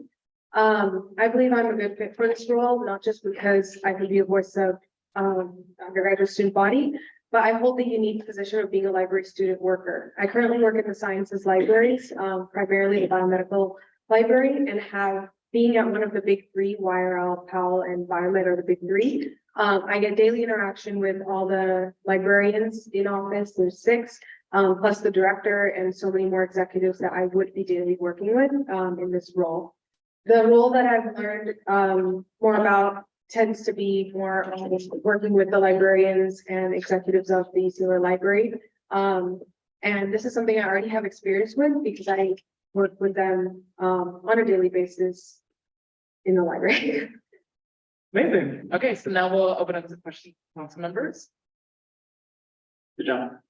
As an academic senator, you don't have voting power on your committee. And so how are you going to leverage your role to make sure that you can, influence decisions if they're not changed? Definitely. I think by working on the more library side, I can speak to the executives who are involved. For example, Jason and some of the other librarians I do work with on a daily basis and have that personal relationship. They are involved in those committees and they have a bigger say than I ever will. And I've already spoken to them about some of the things that I'd like to see, such as greater access and things like that, and bringing resources to more undergraduate attention. So those are some things I've already been doing in my time at the library, and I hope to continue that. And by having a formal role, I can have that extra leverage when talking about what needs to get done. Amazing. Other questions? Thank you. Run it back. So as a library student worker and in your conversation with library employees, what can you identify as some of the main problems that libraries at UCLA are facing? Definitely. I think that we have a lot of resources, which I didn't even know about until I started working there. And it's so important that the student body does get to know about it. We have like tabling events, and today I had one, but I think that there needs to be more frequent events and more use of like social media and things like that that's more relevant to the student body as compared to like more the library side events like collections and things. That's not really what an undergrad wants to hear about, like collections having an event, but there's plenty of resources for research and things like that. And one way I plan to hope to advance equity is sharing those resources, especially with students from underrepresented backgrounds, because they don't happen to know a lot of the times about resources, about research and how to get involved, things that it could advance their career. So that's another way I plan to work. Thank you. Okay, with that, we'll go ahead and have you go to your 1 minute closing statement. Sure. Thank you all for your time today, and I believe that I'm a good fit for this role, not just because I'm extremely passionate about the libraries and the things they have to offer, but because I've learned so much in my time as library student worker. I have some ideas that I'd like to implement and see get done, which is why I'm applying. Not only would I be representing the undergraduate student body, but also the 150 workers that are the library student workers. And there's a lot of changes happening to the library that affect us the most. And getting our input and my fellow coworkers foot in that conversation is really important. So that's why I'm applying. Amazing. Okay, so let's go ahead and hear our recommendation.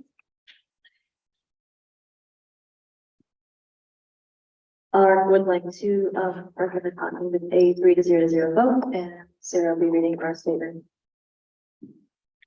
And for our interview, we had so much knowledge about library resources and specific action plans to improve library resources further for students by addressing gaps. Among the current resources, we value her work within the library system currently as a huge benefit for this position. She also showcased so much passion for to help serve UCLA students as a whole. With a unanimous vote in favor of me, we are more than happy to endorse her for the Committee on Library and Scholarly Communication. Amazing. So now we'll go to a brief deliberation. Maggie, kick us off. I just mostly thank you so much for showing up. I've never met someone more perfect for a specific role. Like she's so like involved in like the library system, UCLA, and like as a student worker, that just means so much to be like someone on a committee with administrators who are like speaking about this topic. So I just want to point that out. That I think she's just perfect for this role. Yeah, Sarah. I agree. I really like reading your application, and I really enjoyed more talking to you in person. Just about everything that you hope to accomplish and like what you want to do with this role. I have had also, I am very passionate about this issue from my experience on USAC, so I really enjoyed hearing from you and your perspective, and I would like very much tell everyone to go to yes. You'd be great. Let's see, John. I wanted to echo what everyone was saying, but also that being well suited to the role is especially important for COLASC, just because the library system is like its own little system and it's very, very hard for anyone on the outside to be able to provide that perspective. So I'm so glad that the application Instagram post found you or however you found out about it. And yeah, I'd encourage everyone to vote yes as well. Amazing. I'll wrap this out. And I just want to add as well, I really love how you brought up that one thing that students on this campus lack is knowledge about the resources that the library offers. Only and only because of the research programs I'm in, I've had presentations given to me from the library that I know what it actually has in store besides just books. So it's definitely, I really appreciated hearing that from you as well. And as other people have said, definitely, I think you're in a well-suited position with your roles on campus, especially as a student worker in the library system. Your knowledge from that will definitely be vital for this role. So I highly encourage us all to vote yes. So with that, can I have a motion? Sorry, can you just clarify how long the terms are from now on in light of the motion? Yes, we, for a year, okay. I move to approve me for the Committee on Library and Scholarly Communications for a year. And a second? I second. Sarah motion, Jonathan seconds, all in favor, please raise your hand.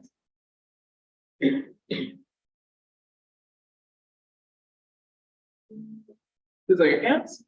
All against, please raise your hand. All abstaining, please raise your hand. And with 14-0. I mean, you are now on the Academic Senate Committee of Library and Scholarly Communication. Congratulations.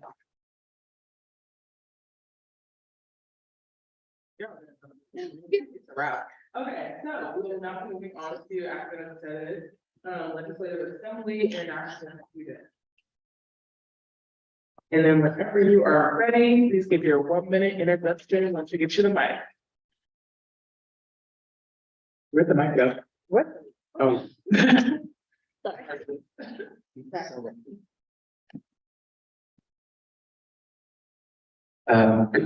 Good evening, members of the council and members of the association. I'm Harvin Gadiwal. I am an international student. My pronouns are he, him, his. I just transferred from Bakersfield College like 2 Wednesdays ago. And it's such a pleasure to be here amongst you all. My major is Poli-Sci, minor in public affairs, and I'm going for the position of academic senate for the Legislative Assembly International Student Representative. And my hope is to attend law school after I leave UCLA. But whilst I'm here, I really want to stand for the 2 things that are most important to me, which is social justice and student empowerment. As a foreign international student and a first-generation transfer from England, I bring with me like diverse set of experiences and a profound appreciation for the equity and diversity that UCLA encompasses here. In particular, it's given me first-hand experience with navigating different educational systems and cultures, along with my perspective as a student. It positions me to advocate for any policies that enhance the transfer experience and support the integration of international students here on our campus. And I'm very privileged to be standing here before you all today. Thank you. Thank you. Okay, so now we'll go into a brief question answer period. Any questions?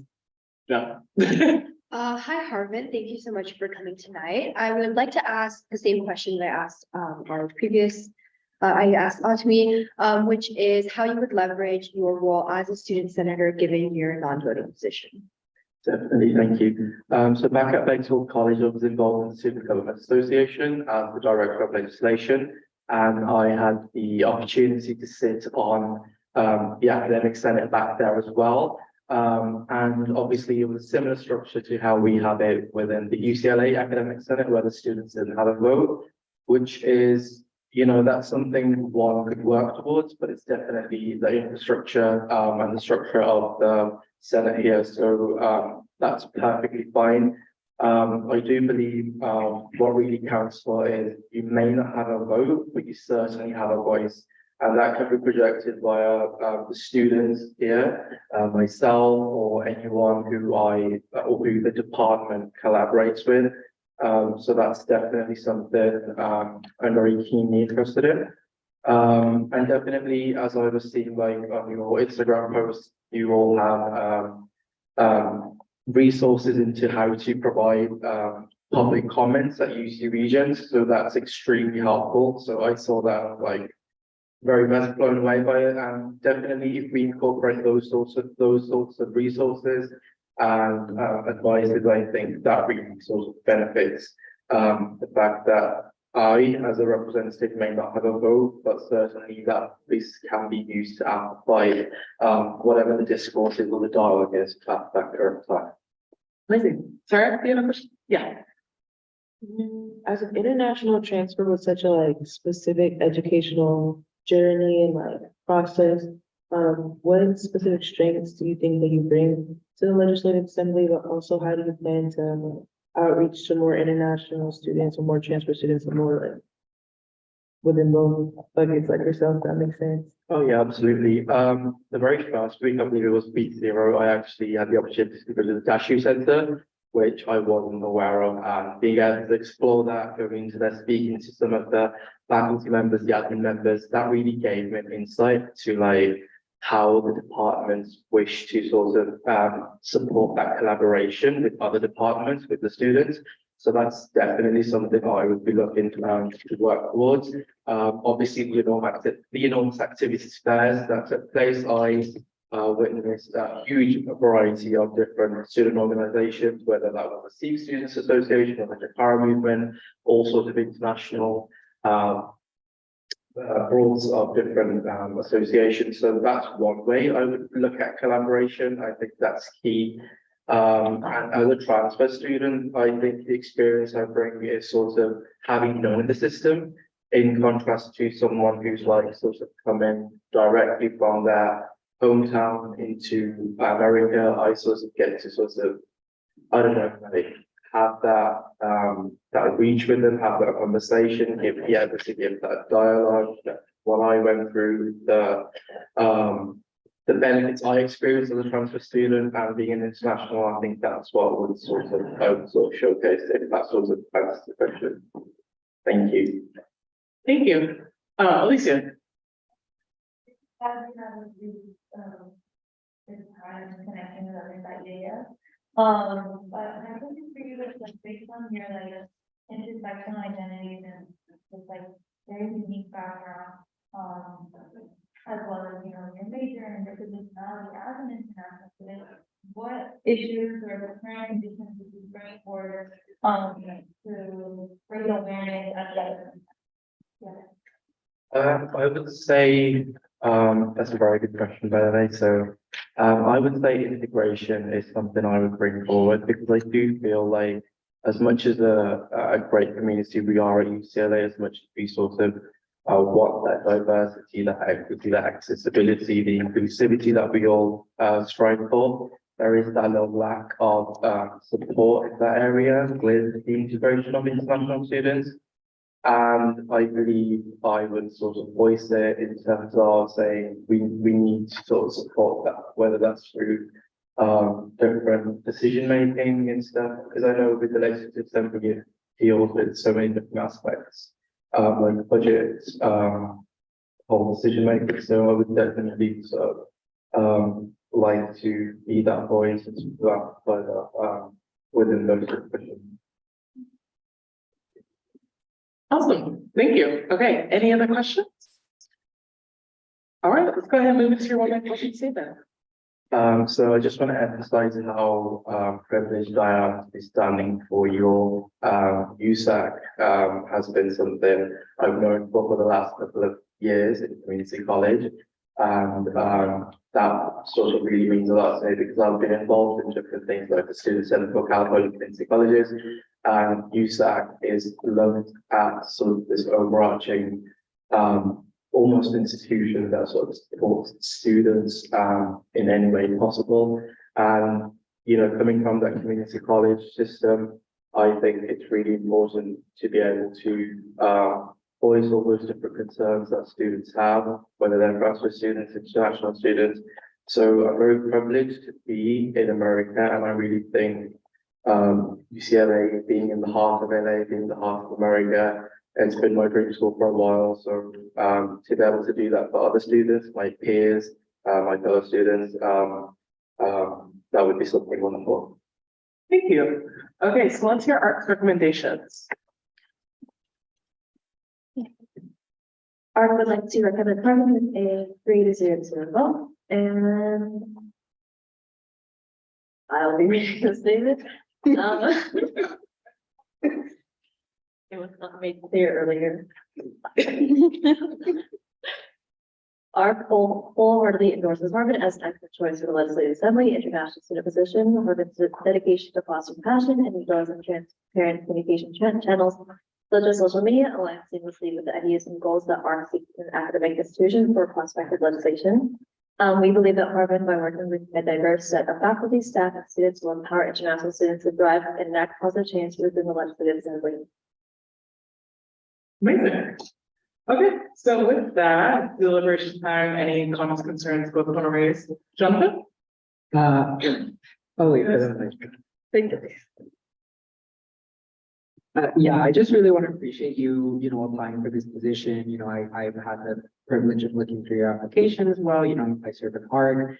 And I just really appreciate the unique insight you bring in as an international transfer student, which I think are two very intersectional, very important identities that fortunately we have two very wonderful representatives here representing, but I always think it can always be better. So I really appreciate your unique insight and your unique perspective. And, I hope you can bring that, going forward to the academic senate. So thank you. Amazing. Also just want to add, I think it's very unique that you've also been in a similar position at another university and seeing like how you can either compare your experience there to here if you are to get that from insight, which I think you do. And just seeing like what differences there are and maybe if something works better at the previous place that could be implemented here. So I definitely think you bring a lot to the table. So yeah. Awesome. With that, can I have a motion? I move to appoint Harvard to the Legislative Assembly as an international student for a year position. All right, Sarah motion, Sarah seconds, all in favor, please raise your hand.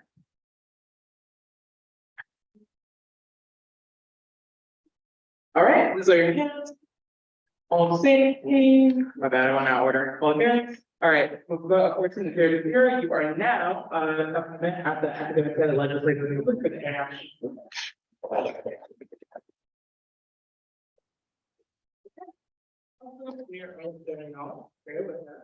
So we have Academic Senate Committee on Planning and Budget. And we have. Now I want to look at your name, so please let me have say your name. Let's get here.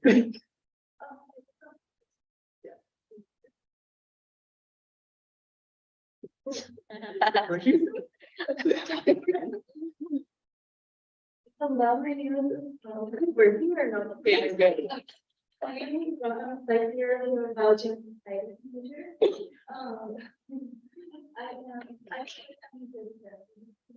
because I do have the experience. I have previous experience, leading the club and founding it. I also, like, kind of, you don't have any finances to begin with, but I feel like once you have the passion and goal, you'll be able to, see it grow over time. So just like a little bit of a story, when I first envisioned this thing, like I wanted it to have like, events actually like having people meet, having supplies and all that.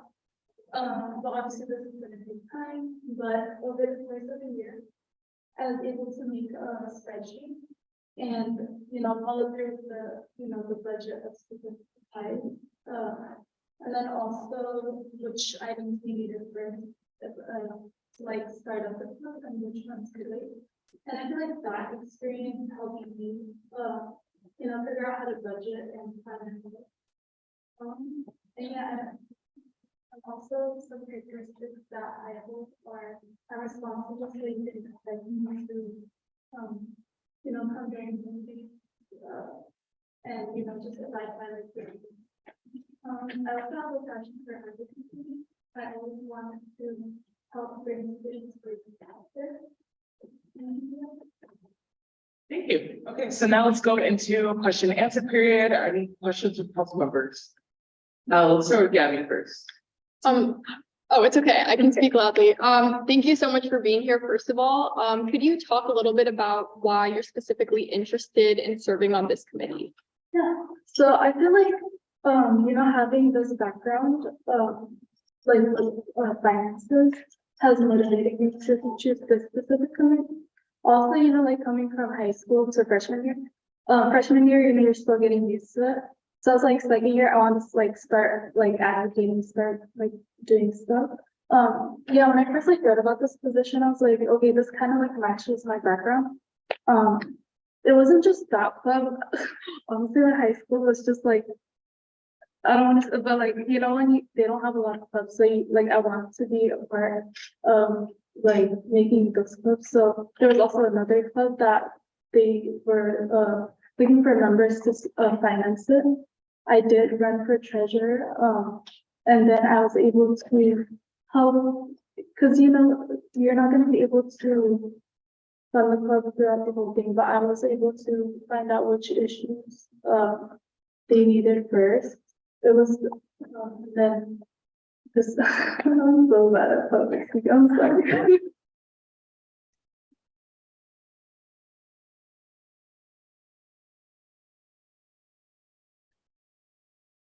Oh.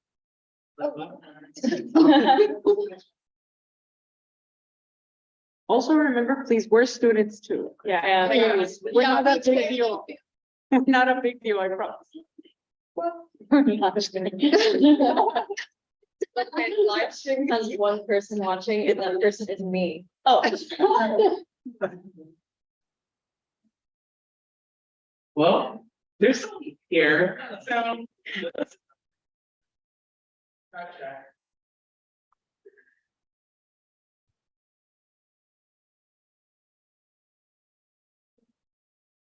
Love that bit of it.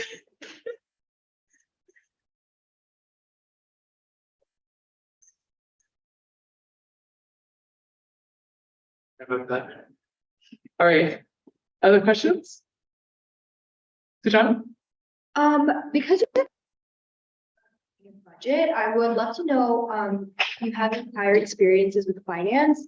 And if not, if you could discuss your experience with numbers and kind of your comfort level in dealing with, the numbers that are going to be presented to your students. Yeah. So, okay, let me try to make it better. This time I'm talking about my experience. I'm sorry. Okay, so this baking club, I first started out by, recruiting members over social media and in person. And then after that, I gathered the 3 other club members. And then we were able to, write the items that we needed first. Honestly, I didn't know how to fundraise yet, but I was able, through joining other clubs, I found out how they did it. So we did the world's finest chocolate sales. We had a few, we didn't have a lot of money, but we were able to say, okay, we could do a sample baking activity first. And with the money we were able to get an oven. And yeah, so using that. Yeah, so using that, we were able to start up the club, and then obviously more members joined. And after that, I kind of realized that, it doesn't take, you don't need too much money to, pursue a specific goal.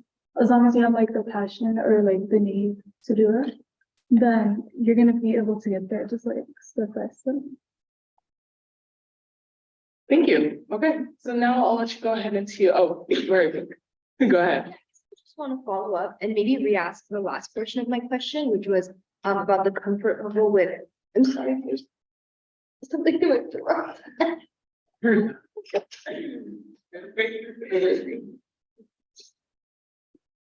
What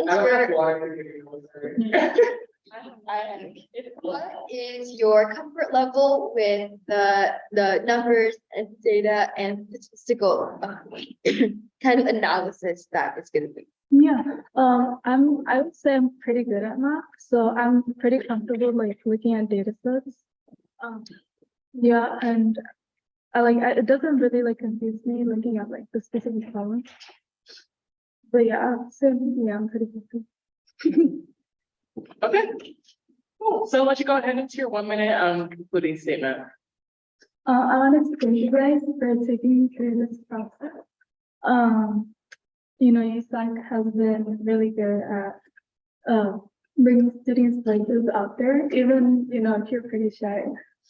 You're still able, there's other ways to bring your voice out there through like forums, social media and all that. And I really appreciate you taking the time to interview. Amazing. Thank you so much. Okay. So now we'll move into a brief, oh, my bad. Our recommendation. Yay.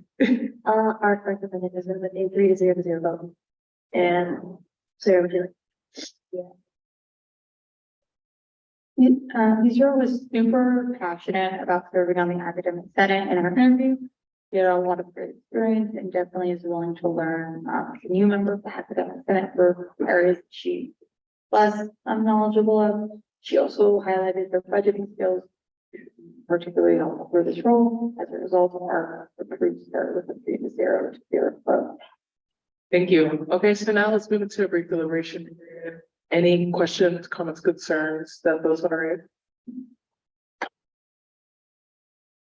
Okay, I just want to start by thanking you for your time. It definitely takes a lot of courage to get up here and interview, especially an in-person interview. Once again, after your ARC interview, so I really do appreciate it. And thank you so much. I appreciate hearing what your thoughts and your past experience. So, yeah, awesome. Anything else? Okay, with that, can I have a motion? I move to appoint Isra to the Committee on Planning and Budget for a 1-year term. I second. All right, so John, motion, Jonathan seconds, all fair, please raise your hand. All right, please lower your hand. All against, please raise your hands. All abstaining, please raise your hands. All right, we'll vote of 14-0. You are approved for that appointment.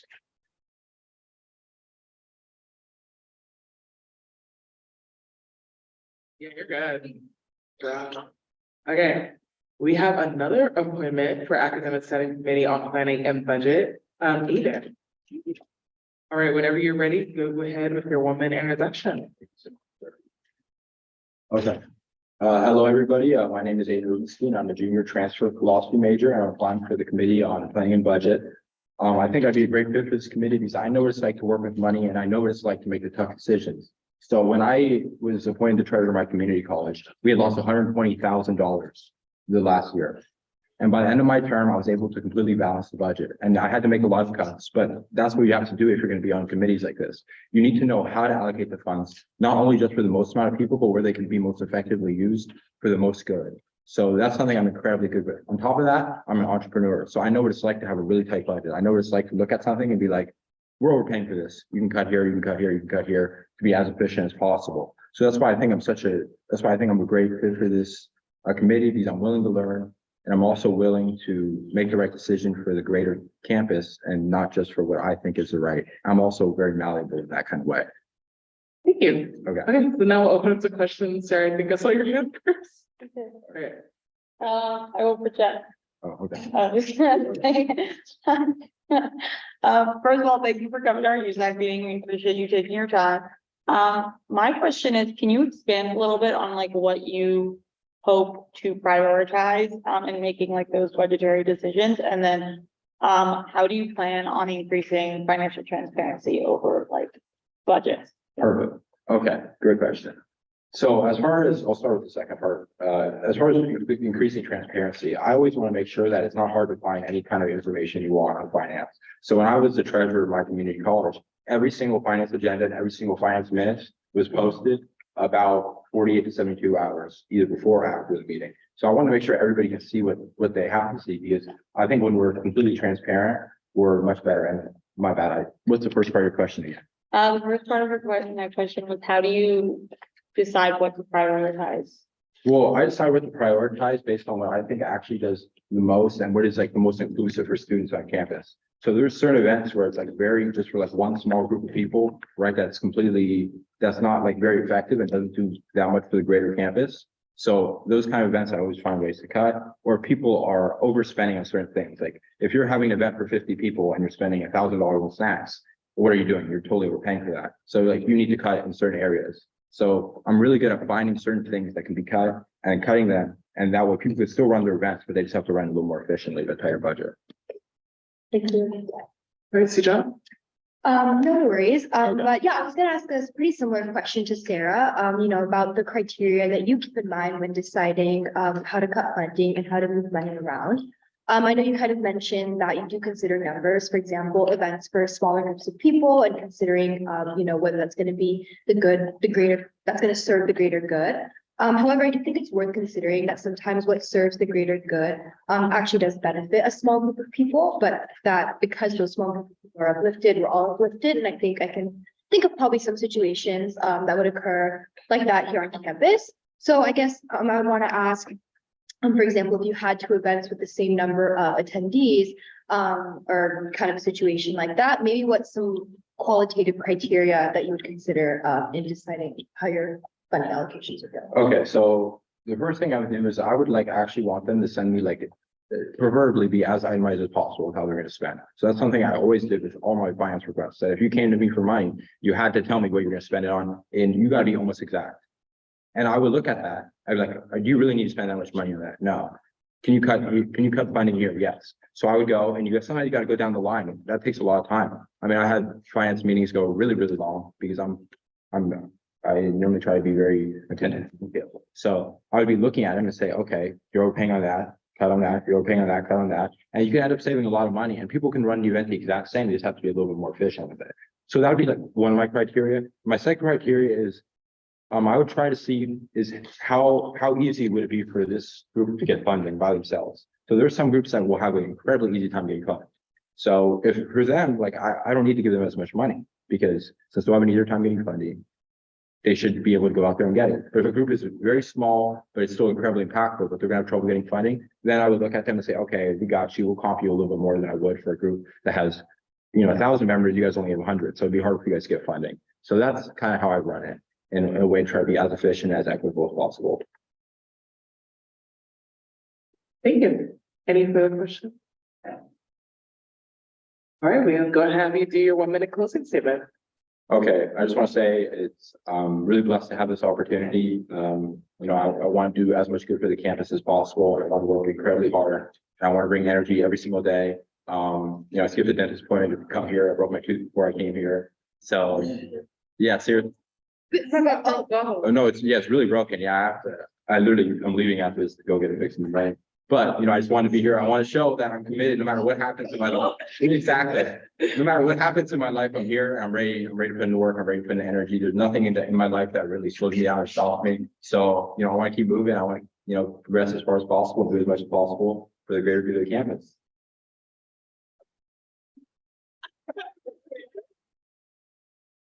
I don't know. I don't like my everything. It's like that. It's pretty bad. It's pretty bad. Love the commitment here. Okay, so now let's hear from our recommendations. Thank you. It's a dedication. Art would like to recommend Aiden with a 3-0 vote. And Sarah will be reading our statement. So with a 3-0 vote, Art voted in favor of appointing Aiden to the Committee of Planning and Budget. He demonstrated a strong passion for student government, has previous experience at his community college, and emphasized the importance of transparency, which we love. He also is willing to learn in faces, and is excited to get started on the role. Art is therefore more than happy to recommend Aiden for this position. Thank you. Okay, so now we'll move into a brief kind of deliberation time. Any comments, concerns that folks want to raise? Sujan?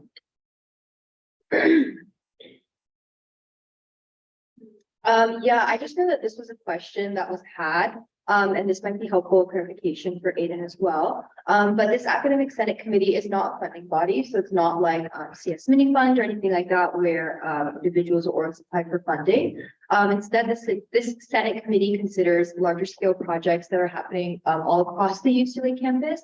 So, for example, departmental budgets, very present relevant issue last year was, for example, how departments will cover the increased wages for TAs and like other things. So the larger scale projects like that, the construction of new buildings, new centers, new hubs, etc. But I think the questions and the answers are definitely still very, very relevant for the considerations and perspective of that. But just by that.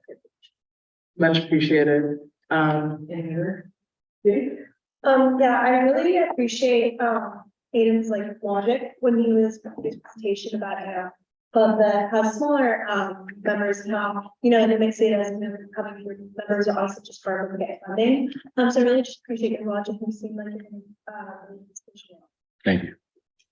Thank you. Okay, with that, to a vote, can I have a motion? I move to appoint Aiden to the committee on planning and budget for a year. All right, Sarah motion, Sujana seconds, all in favor, please raise your hand. Also, please raise your hands. All against, all abstaining. All right, we'll go to 14-0. Aiden, you are now on the academic senate committee on planning and budget. No, send a chair. What's it?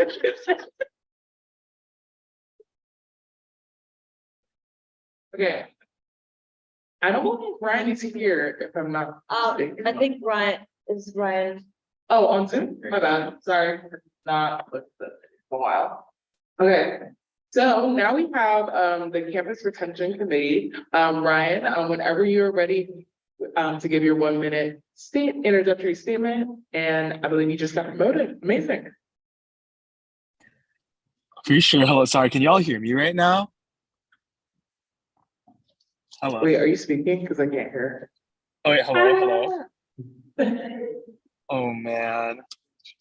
Dang, Ronan, did I mess it up this bad? 1 sec. Hello. Wait, hello, y'all.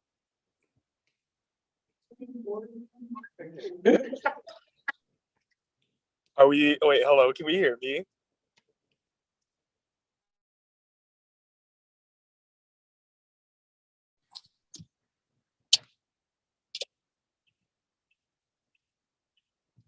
Okay, Ryan, go ahead and try now. Hello? Am I audible? Oh no. Oh man.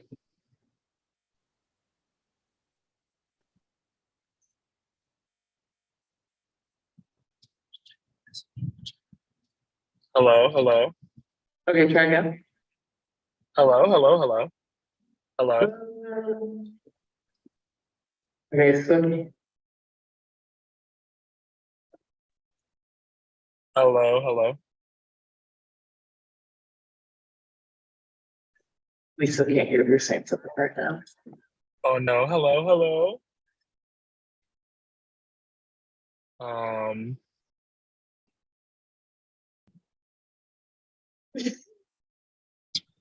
Huh.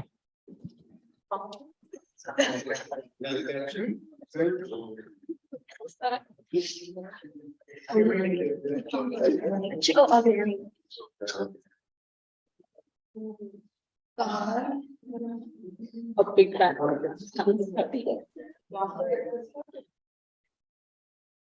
Oh.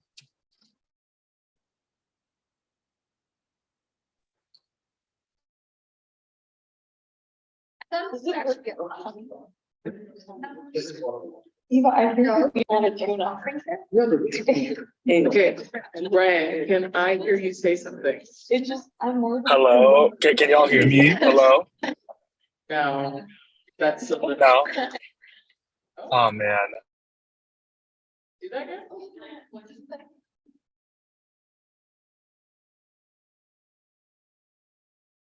Want me to have, okay, go ahead and try it one more time. Sorry. Hello. Yeah. Am I? Oh, can y'all hear me now? Okay, go ahead and start whenever you're ready. Okay, for sure. So wait, I'm good? Yeah. Okay, for sure.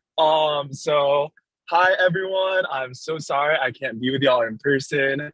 I had a bit of a personal emergency, so I'm actually driving back to LA right now.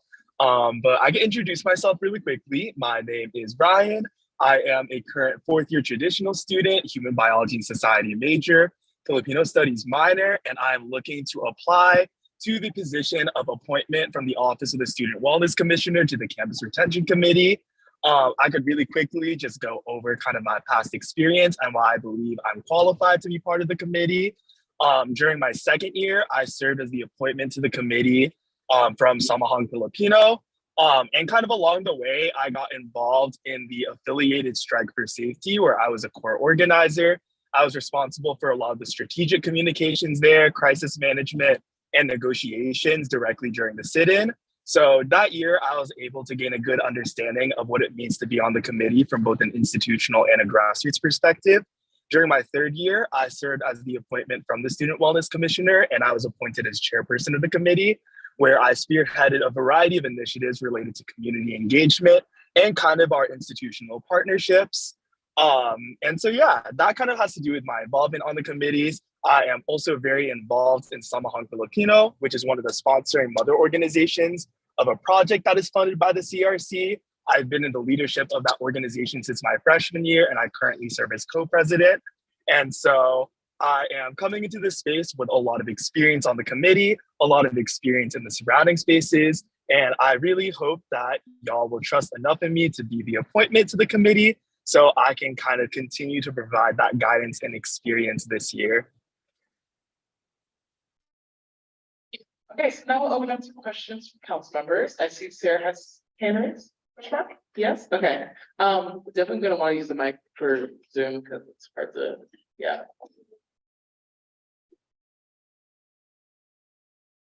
Hi, Ryan. Oh, yeah.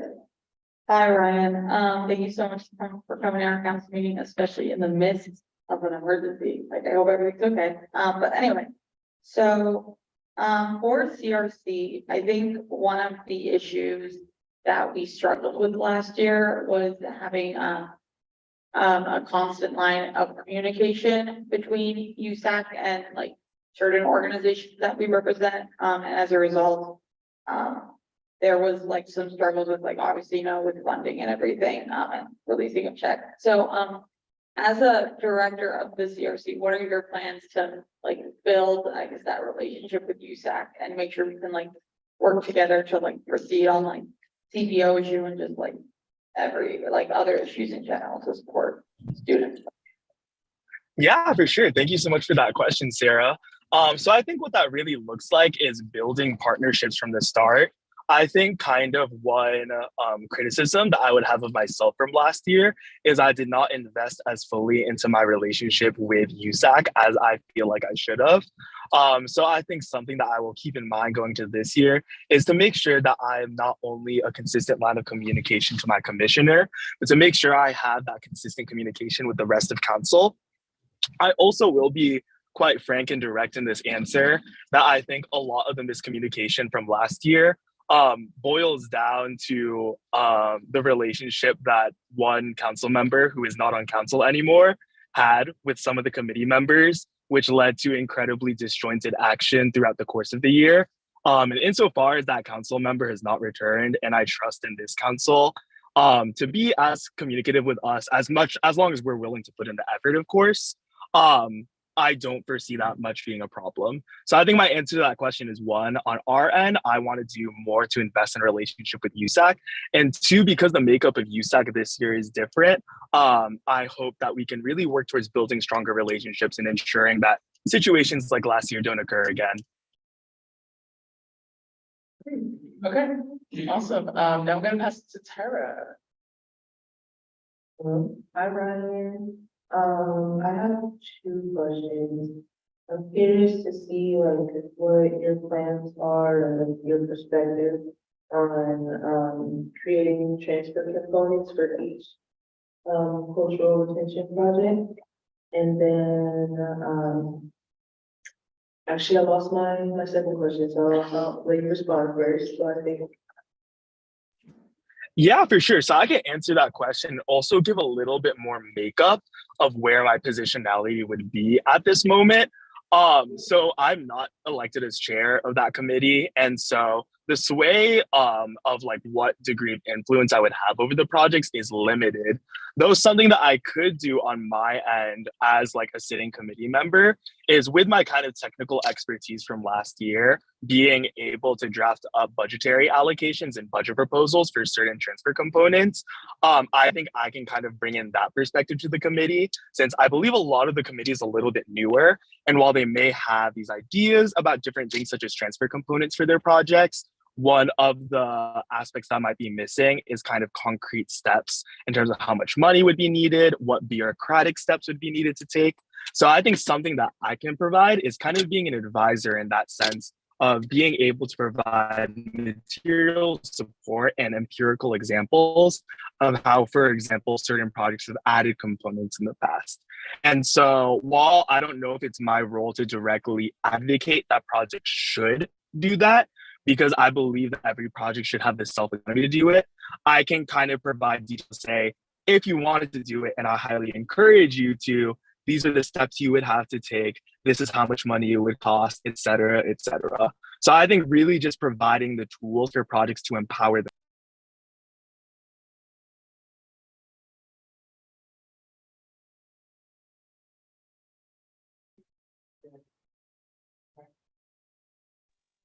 Oh, sorry, I didn't catch that. Can you say that again? So you needed it at the end part of your answering the statement, or answering the question. Oh, so sorry. Can you say that? I'm so sorry. You're cutting out a little bit for me. Were you done, answering? Sorry, you kind of cut out at the end. Oh, yes, I was done answering the question. Yeah. And then the second one is, given your experience with this, the CRC and the Emma Coalition at large, like, how do you, plan to promote like cross-cultural solidarity and, collaboration between each of the projects represented on this year? Yeah. Okay, I think you cut out a little bit for me, but I think the question was like, how do you intend to encourage cross-cultural collaboration and solidarity, or something along those lines? Okay, for sure. So I think where my role kind of comes in as a USAC appointment, and this was something I was lucky to be part of last year, is that thinking about the makeup of the committee and the positionality of each member. Yes, we are all equal in that we have one vote each, but our capacities are not equal. The folks that are sent as representatives from their projects usually have to balance responsibilities internally with their mother org and with their projects, to a degree where the time that they can invest in the committees is limited compared to the USAC committee members, who usually don't, I mean, of course, by virtue of the position, have to balance those same responsibilities. And so at USAC appointment, what I kind of experimented with in my positionality last year was kind of being that mediator. And because I don't have a project that I'm responsible to, I simply have the time and energy to be that person, to encourage collaborative events, to encourage a dialogue between folks. And especially since I'm not taking up the role of chair this year, I think that I can put even more time into that, coming in from a very USAC perspective, seeing how can we bring projects together, how can we program events together.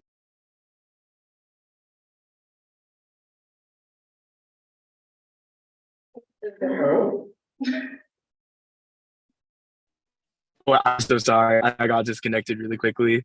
But I'm just gonna continue speaking where I left off, and I'm gonna hope I'm still being listened to. But yeah, just really like being that person who can ensure that events are being done.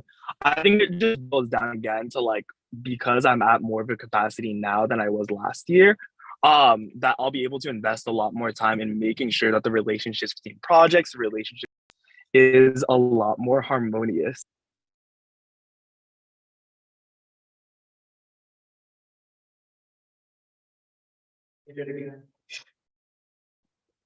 Oh. Yeah, amazing. So now, if you had the bandwidth to do a closing statement. Yes, for sure. I'm so sorry about the unconventional nature of this hearing, y'all. That's the first thing I wanted to say. But thank you for being very flexible with me and my personal circumstances. I just wanted to say I thank you all for listening to me. for listening to me talk about my qualifications and my plans for the committee. And I hope you all will trust in my ability to be the liaison between USAC and this committee and vote for me as your appointment, as an SWC appointment. Thank you all. Thank you so much, Ryan. Okay, and now let's hear our recommendations. Our recommended, Ryan with a 3-0 vote. I'll be reading her statement. Ryan is clearly a very qualified person for this role as someone who sat on the CRC and as the chair at one point. It's crucial that we have someone with this kind of like vast knowledge and experience that Ryan has. As a committee member of the CRC, plans to build relationships with stakeholders such as the FS and USAC, along with working further with the Broad Research Center and other entities. With a 3-0 vote, ARC would like to recommend Ryan Beckford for the campus retention committee. Thank you. Okay, so now deliberation time before we go ahead and vote. Any questions, comments, concerns? Sarah? I'm sure a lot of you have had the pleasure of working with Ryan. I have as well. I just want to offer my support. He's super passionate and has a lot of knowledge and experience in this realm. So I want to give my support and strongly encourage everyone else. And then Sujan? Yes, I've also had the pleasure of meeting Ryan. And, but it was a pleasure to we haven't worked together for I don't want to misrepresent.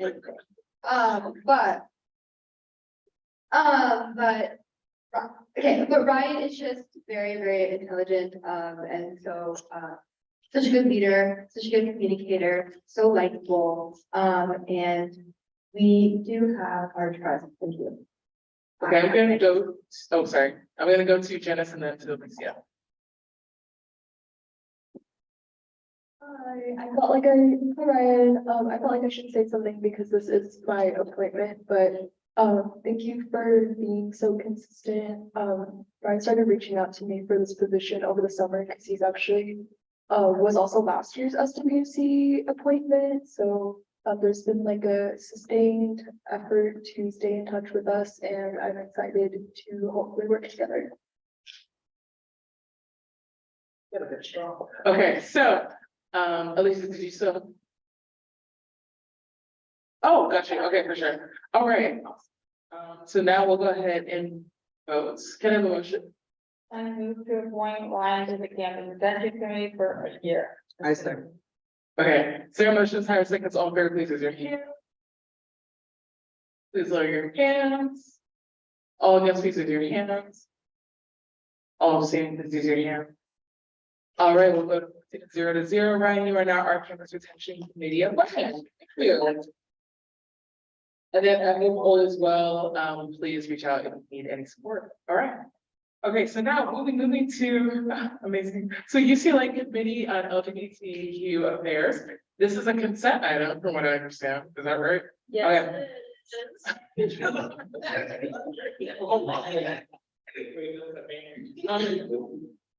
So the campus needs to say anything? Oh, we have our No?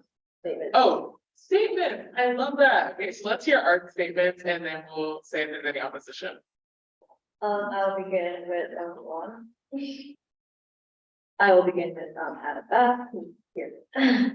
Our voted Adam Bath with a 3-0 vote. Our statement reads, Adam Bath has an exceptionally impressive application and interview. His vast experience from being the youngest elected official in Utah and working in several LGBTQ centers makes him a highly qualified candidate for this role. His experience working with other administrators in bureaucratic systems like UCLA will contribute heavily to this multidimensional role in the committee. With a 3-0 vote, Mark would like to recommend Adam Bass for the UCLA Committee on LGBTQ Affairs. We have to vote now, or do I do one? Yeah, one of them. So any opposition? Okay, awesome. So then Adam Bass, congratulations. You are now on the UCLA Committee of LGBTQ Affairs. Now moving to Nikki. Maybe it was good. I really did. Our voted Mickey with a 3-0 vote. Our statement reads, he provided such an enjoyable interview with the ARC members. They have such a vast knowledge of the LGBTQ history and communities here at UCLA. It is clear that he is committed to supporting the queer community here through this committee and working with the LGBT Resource Center. Their involvement in campus organization solidifies this position, and with a 3-0 vote, ARC would like to recommend making a machine for the UCLA Committee on LGBTQ affairs. Amazing. Any opposition? All right, well, congratulations to Mickey and the UCLA Committee of LGBTQ affairs. Amazing. Okay, so now we'll be moving to the last of women with nights. My favorite. Let's go ahead and hear the ARC recommendation. ARC voted on this with a 3-0 vote. Our statement reads, Augustine is a highly qualified candidate as well because of their experience advocating for communities for over 10 years. They recognize that this committee has a lot more potential to be directly impacting the LGBTQ students, and their perspective on being multidimensional leadership will contribute heavily to the undergraduate presence on this committee. With a 3-0 vote, ARC would like to recommend Augustine to come from for the UCLA Committee on LGBTQ affairs. Slay. Okay, any opposition? All right, so Augustine, congratulations. You are now on the UCLA Committee on LGBTQ class.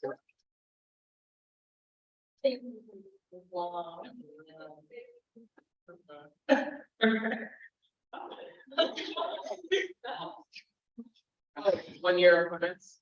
Yeah. Oh, Janice, if you have a contact for this committee, there's 2 committees left that have been following up with for a month and I haven't gotten in contact with, so we can't write letters to these people until I know.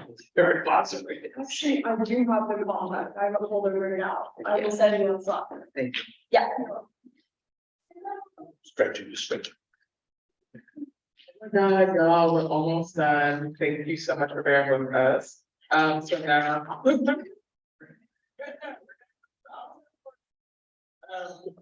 at a little bit of the way. I'm gonna have a look. So we're good again.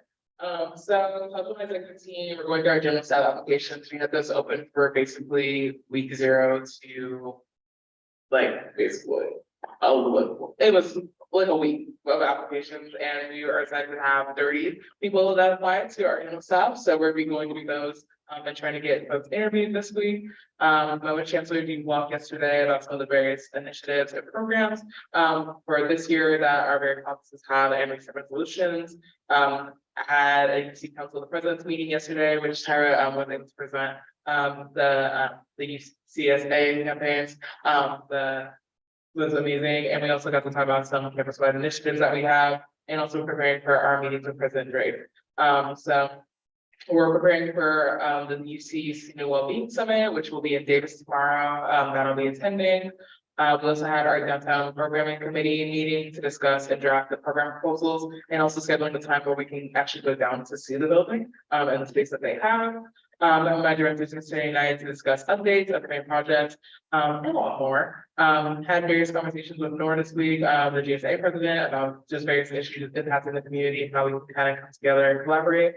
Had a conversation with leadership in the Armenian Student Association about some of the recent hardships in the community that they're facing, and working on ways to support and just continue to have conversations besides that one meeting that we had last week. Participated in Volunteer Day, shout out to the Community Service Commission. Shout out to you. It was an amazing day. I participated in Northwood with Tina, so I was happy to do that. Also was able to do with one of Jean staff present a plaque to Jean Block as well in a recognition award. So yeah, I also want to thank you all for the offices that were able and their staff who were able to come out to the open house. Definitely had a great time connecting with students on a more kind of intimate basis with the one-on-one talks. We had about 40 students at the end of the day turn in their passports to our office and to get swag in return. So I definitely think that's pretty good. Looking in the future, we can definitely maybe run that up open house back in winter and spring, especially for those that have internships, just to increase engagement. As folks say today, for trans populations that maybe weren't able to come out to an opportunities fair, for folks that weren't able to go to those type of events to get an introduction to USAC. I think it'd be good in winter and spring to kind of have that opportunity for folks to get involved. And yeah, my office participated in so many welcome events, including Cookies and Queers, Chancerpalooza, Life Science Welcome, Out of State Students Welcome, the Chancellor's Welcome, and the Meet the School event, which we saw either there as well. So it's lit. Also, met with Orlando, for brief businesses this past week, have a meeting with UCLA Alumni Association later this month as an introduction before our regular board meetings. Me, Eva, and Sonia have been following up with the Police Accountability Board.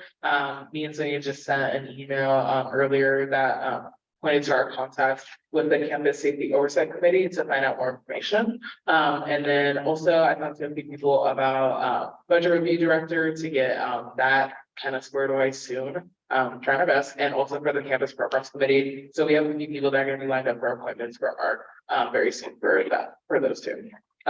Also beginning to draft our campus-wide email that we get to send per reporter. That's about it. All right. Megan, do you have anything you want to say out loud? Yes, I have a lot. Well, not that long. Having was the intro vice president's office at a very successful EAF, got over 50 interest months for our IMP internship this fall. Our Empowers and Engagement Committee and the Professional Support Committee went around to several student organization tables during EAF to gain information on what student organizations need / have experiences with. The intro vice president's office had a very successful open house where we handed out free like candy, cigarettes to go both. We also advertised our committee and internship applications there. Our internship applications are open, so please share that on social media. We're only planning on taking 10, 15 minutes. Maybe not. I met with Recre, a rental law firm company, to discuss how to potentially implement offers like for board games, charter, and things like that on the hill for students for free. The appointments we've really conducted 20 interviews in the past 2 weeks, many of which were here today.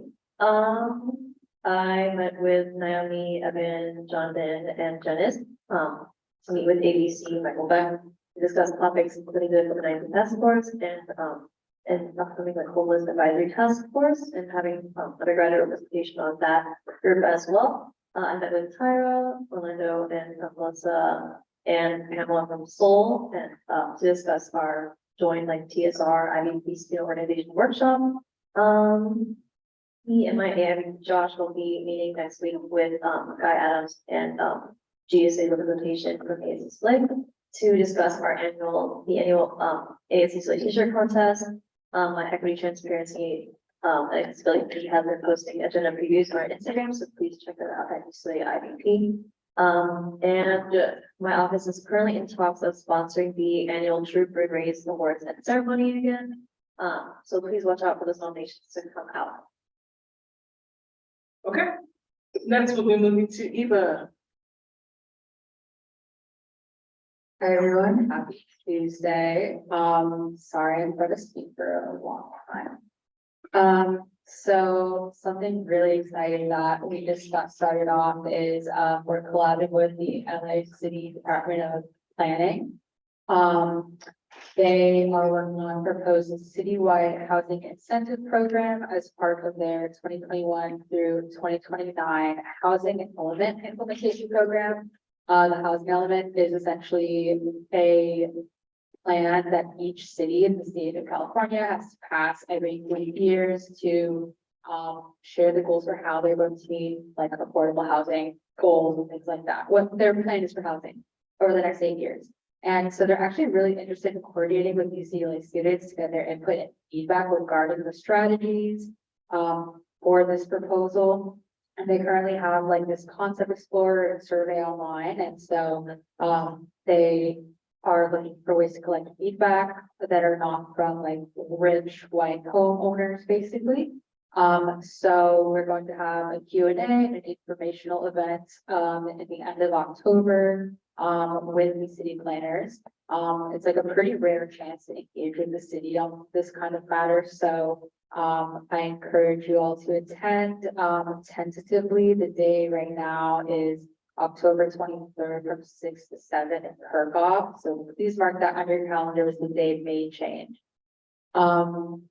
Next, we're continuing our involvement with local communities, meeting with the Northwest Neighborhood Council Houselessness Committee later this week. We plan to discuss things like safe parking and some other like housing affordability initiatives.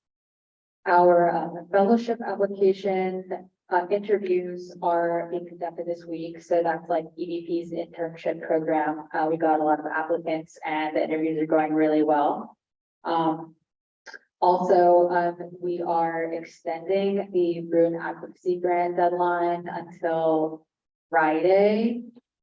So if you know anyone or any clubs who do advocacy work, we would love to fund them.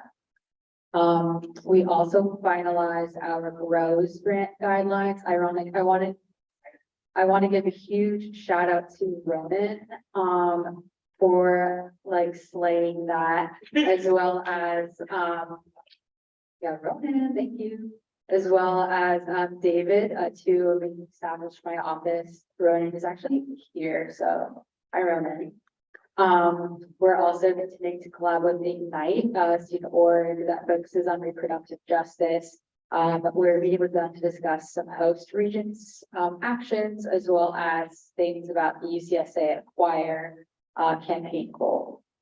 There's a lot of UCSA things in the pipeline.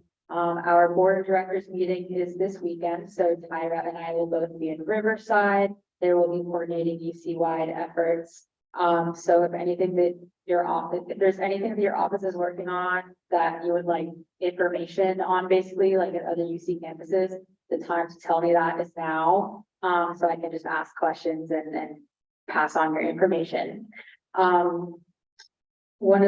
Similarly to that, one of the campaigns, the UC We Vote campaign, is looking to complete a scorecard to reflect UCLA's like civic engagement infrastructure. So that's a really cool project that we're working on right now at EVP. We'll hope to publicize that. We're also preparing a brief that we're going to send to LA County, essentially describing where ballot drop-off boxes should be for the March 2024 primaries. And that's a super cool opportunity to like literally dictate how we're going to vote. So I'm really, really excited about that. We're also completing our voter guide for the 2023 November elections. Really excited to bring especially that. And we also tabled for Beat the Hill last week. I also wanted to provide some updates on the community safety plan stuff, and this is from UCSA. So Jody Steiger, who is their like director of community safety, discussed with UCSA AB 41 and more specifically the community safety plan and restorative justice things. AB 41 is a bill that allows state entities like with military grade weapons they have to get approval for those weapons by their governing bodies. So like a UC campus having that, or like UCPD, like that would be the UC regents who would approve those weapons. And a couple UCs, not UCLA, did, and the regents are trying to see like how to comply with this. All right. We want the police accountability force to audit these supplies that the UCs bought. And so this is kind of a sensitive issue. So I think that this is something to bring up in meetings about the police accountability board. And so that being said, Naomi, I think you, me, and Sonia should meet again. I really want to talk about this a little bit further and see what we can do. Also, so the EVPs meet with UC President Drake every quarter, and that meeting was just scheduled, and we are now deciding on the topics of discussion. Honestly, I'm not really happy with them, to be so honest. We are deciding between UCSA's environmental seed campaign, so housing expansion, the community safety plan, UC Merced's med school, as well as the UC We Vote scorecard, like engagement and stuff I mentioned, as well as like mental health initiatives at the UC. Of those 6 choices, I am pushing for us to discuss specifically about housing, affordability, and mental health resources. But we'll see what is discussed. If you feel a certain way, let me know so I can explain your views to the other EVPs. Next, so EVP is trying to schedule, an event with our Congressman Ted Lieu. The tentative date for that is November 3rd. This will be, a great opportunity for him to, answer questions from students. And also we're going to give him a tour of some like resource centers on campus. That's what we're trying to do. We're scheduling them. Things are a little bit hectic. Congress won't be in session, so should be here. Next, so LA Metro is having a few in-person meetings, in the coming weeks, to discuss the Spokane Transit Corridor and get yet more, public engagement. So I wanted to just publicize them because EVP will be attending. There's one Tuesday, October 24th from 5:30 to 8 at the Westwood United Methodist Church. As well as Saturday, October 28th, 10 to 12:30 at the Marvin Broad Center in Van Nuys. So if you're a Valley girl, go to that. There's also going to be a Zoom meeting, November 1st for that, at 6 p.m. And their Zoom links will be on the EVP Instagram shortly. Next, we are finally beginning to plan our lobby corps, signups. So anyone who's not involved in EVP, but does want the opportunity to come lobby with us, in district, so that this is kind of for you. Those applications aren't out yet, but we're kind of deciding on the curriculum for how we're going to teach that to the students and what that looks like. Because it's kind of hard to schedule lobby meetings, so we're working on it. We're also planning for UCSA board of directors meeting next month in Santa Cruz. That's like kind of a car trip, so working on that. And I think that is everything. Thank you.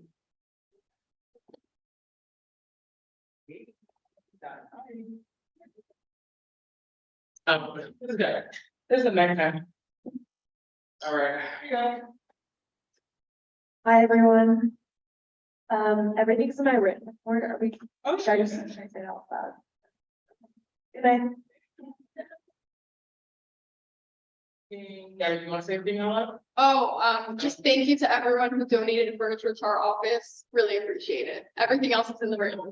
that? John, yeah. Yeah, I like to talk. Echoing what Gabby said, thank you to Janice and Evan for their generosity in donating equipment to the GR office. I'm not just calling them out because I want the rest of you guys to give us something, but would appreciate it. I appreciate it for kids. Anyway, so the year officially started. Very excited to get the programming going. The office is open, open house is great. We got some exposure communication. Yay.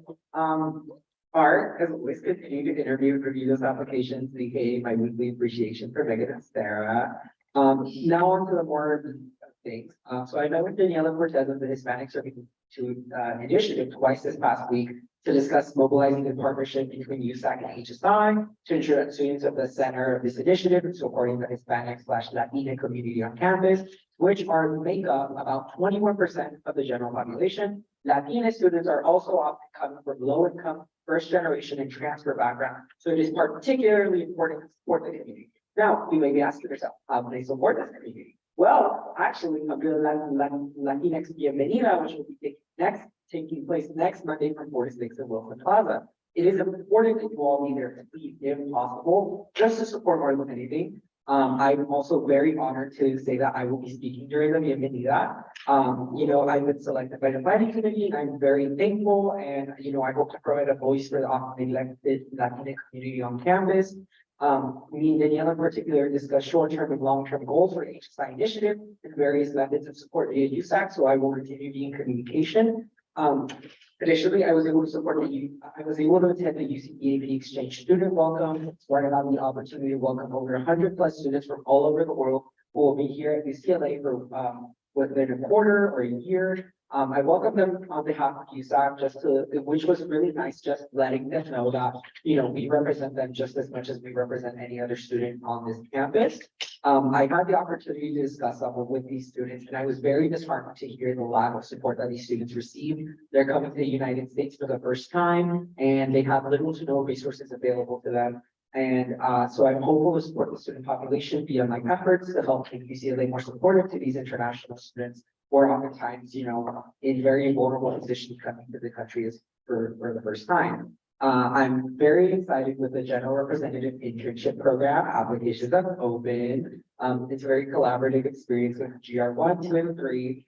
So please let anyone you know, we've gotten some applications. We can close until the 15th, fortunately, but please let them know. This is going to be a very nice intro to USAC, intro to the space. You know, oftentimes we hear students, they're a bit tedious to join, but it would be it's a really nice opportunity. We've been developing this throughout the summer, and I'm sure that our chief of staffs and ourselves will be very dedicated to this. I have a link in my meeting officer reports. And I'm going to be meeting with some of our peers from UC Berkeley, student government, so basically their equivalent and in USAC, ASUC on Thursday to discuss collaboration and methods in supporting one another, in particular with their desired implementation of a books for Bruins equivalent and so forth. The rest of updates are in my weekly officer report. So yeah, thank you so much.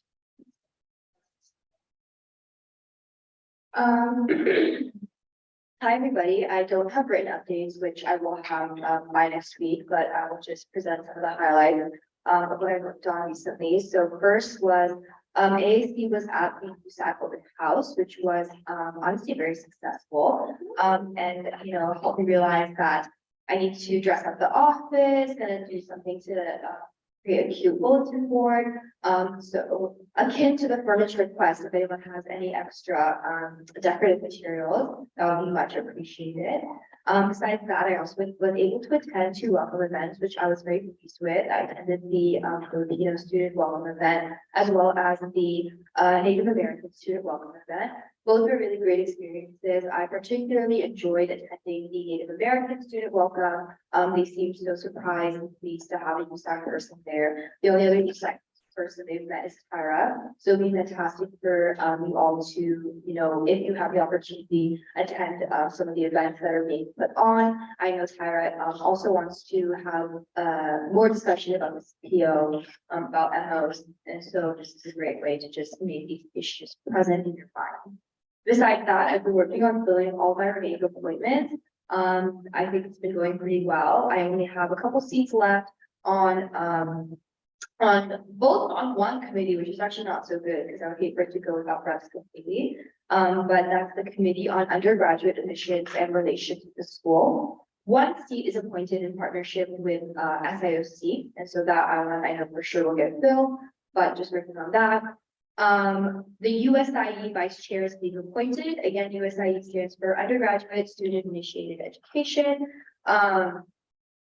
And that's the program where 3rd and 4th years teach a seminar during the spring. They've met for the whole year. I met with Jennifer Sandell, who is the interim coordinator of USIE. We established a stipend for the current chair, partially to come out of my budget. We established publicity for the program. If you all are interested in teaching a seminar, you should fully come to me or to Tyra to have a seminar with USIE last spring, which was fantastic.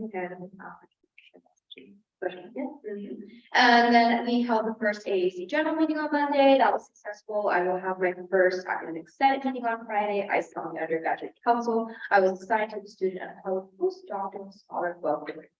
My directors are working on a number of things, including the term stress relief week, reaching out to various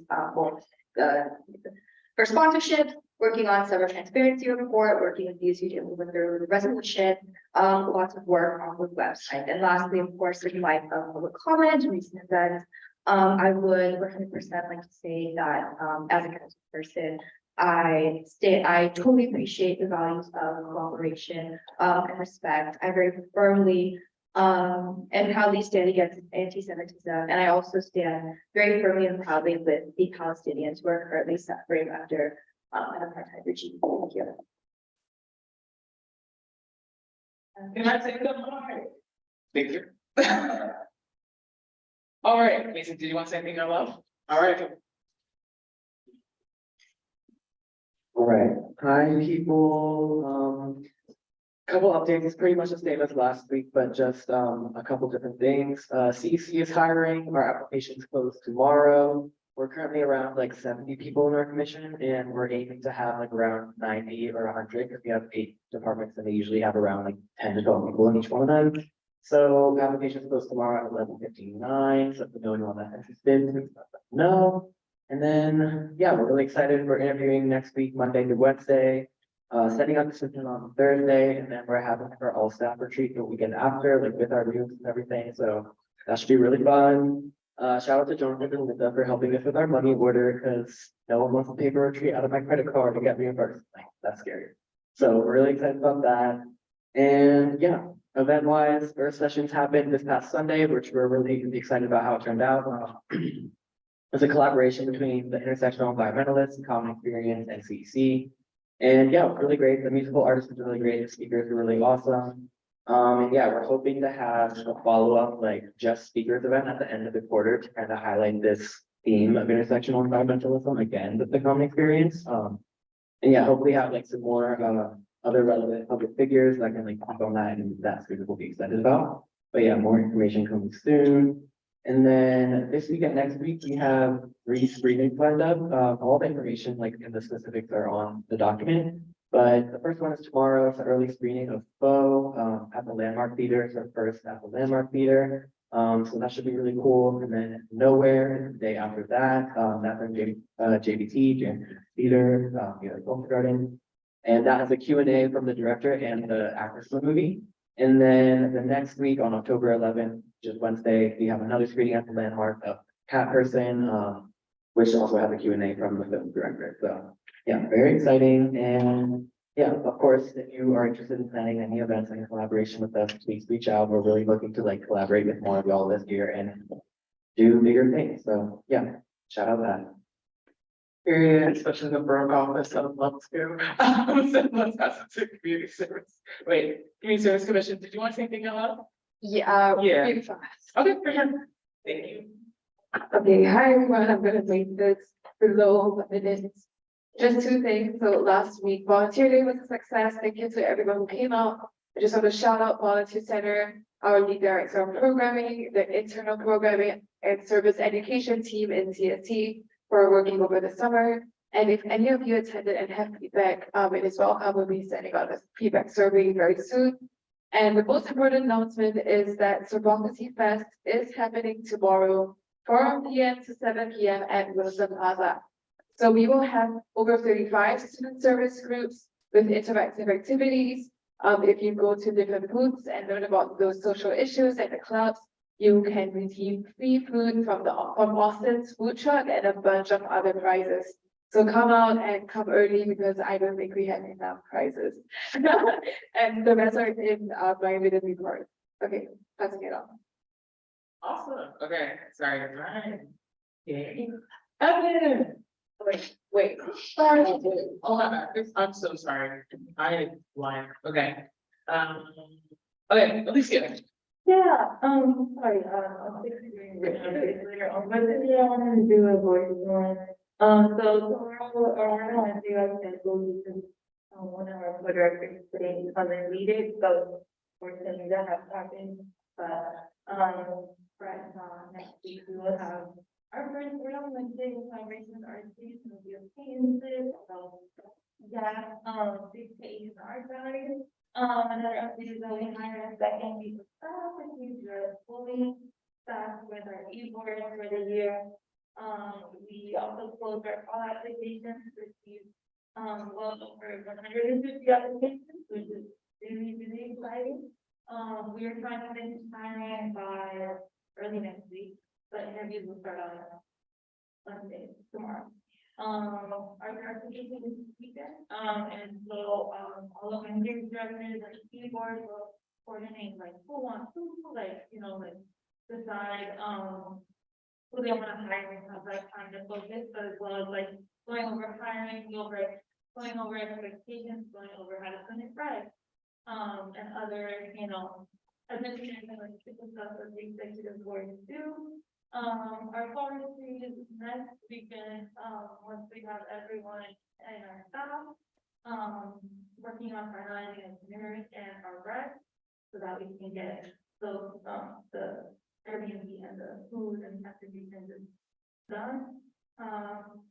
We're also working on political education events with Jewish Voice for Peace students, results in Palestine, make sure you feel like ideas and other UC authority to promote political education and awareness among students. So we'll plan workshops for this quarter and for the next as time goes on.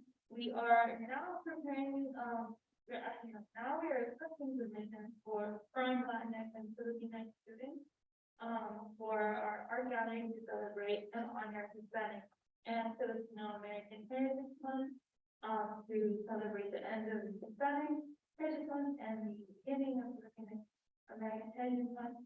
And so we bring out the ALC, Monica, Manda, and Papa Filipino to make it a collaborative event, hopefully. But this is obviously a submission form for all students, whether or not they're part of the board, since they have to identify as Latinx and Filipino.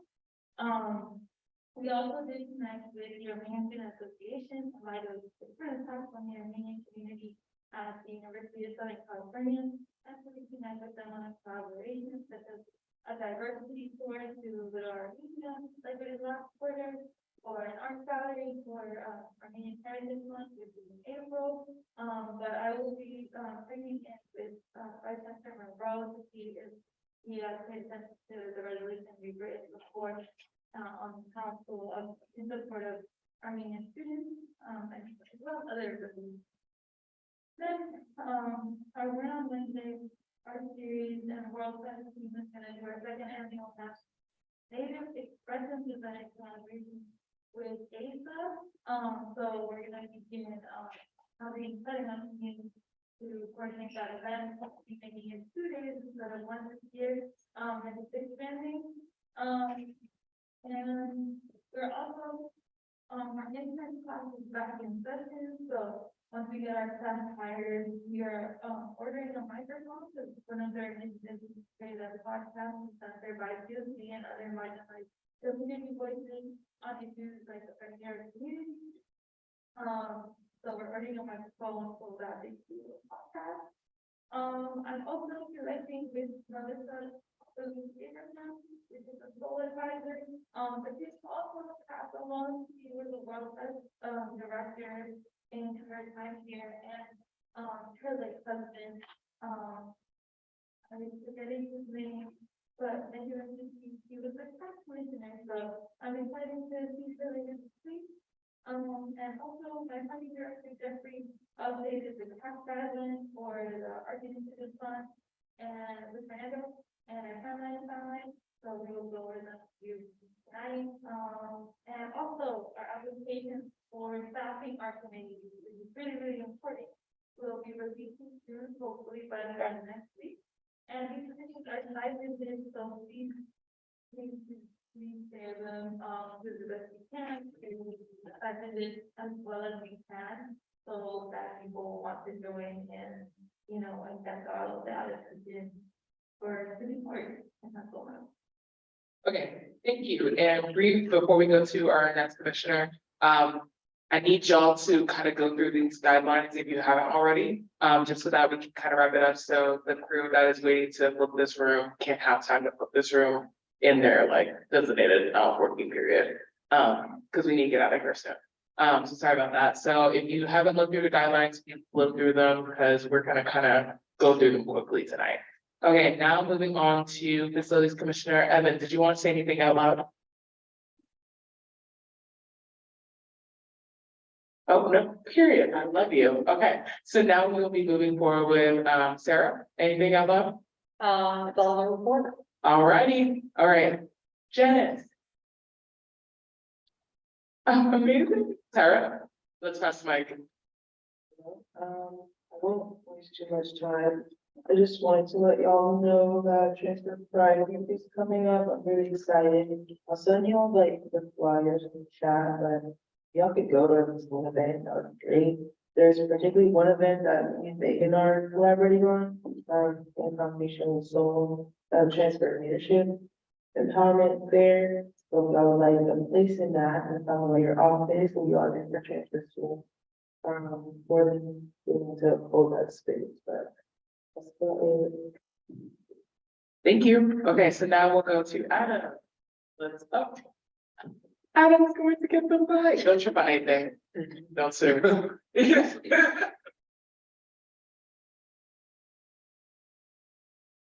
I'm gonna try and be quick. So today we had the UC International Student Coalition meeting. We only had ISRs from Berkeley, Davis, and UCLA for some reason. We're working on filling those positions as soon as possible. We're collaborating with CAPS and hosting a support space for students affected by the events in Libya, Morocco, and Armenia, which is going to be on Friday at 3 p.m. if anyone's interested. I attended the student government open house last week. It was very fun. Met and talked to a lot of people. We opened up our staff applications. We started receiving those and started scheduling interviews.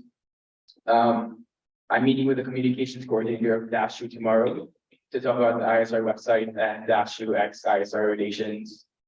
We started preparing for the International Education Week 2023, which is going to take place on November 13 to 17. If anyone's interested in collaborating or wants to learn more, feel free to reach out. And lastly, we're still working on our program with UCLA Dining. More updates to come next week. Thank you. Okay, so now let's go to admin. Okay. Belinda, figure this out. Yes, I'll be quick as well. Just my usual reminder that we're still in the process of re-registering and returning organizations as well as new organizations. I know a couple of you have approached me. Please reach out to me. We have until next Friday to re-register. So if you have any questions, please email me. And this goes in line with all of our guidelines that you will be, voting on today. Please get sold that information. I know Alicia has, I've seen it. Thank you so much for getting that to Pam. So we can update our sites as well. Because a lot of students do reach out to us and they go to my UCLA for your funds. So we do have links that go to your pages. So please provide us all of that updated information, including deadlines, applications, etc. And I think that's all I have. Appreciate you. All right, Jessica. No, I'm so sorry about the lights. I'm putting in a ticket for next week. So hopefully we will not be in the dark. So, yeah, I just want to say thank you all for making the open house so great. Shout out to Mary Romo for really doing the heavy lift of planning on that and supplying all the great activities and coming up with a lot of the content. I will email you all the rest of my updates. Lovely. Okay, pass the mic. Hello. Hope you're doing well. Happy week one. I do have some updates. So first thing is mirror trainings for your staff.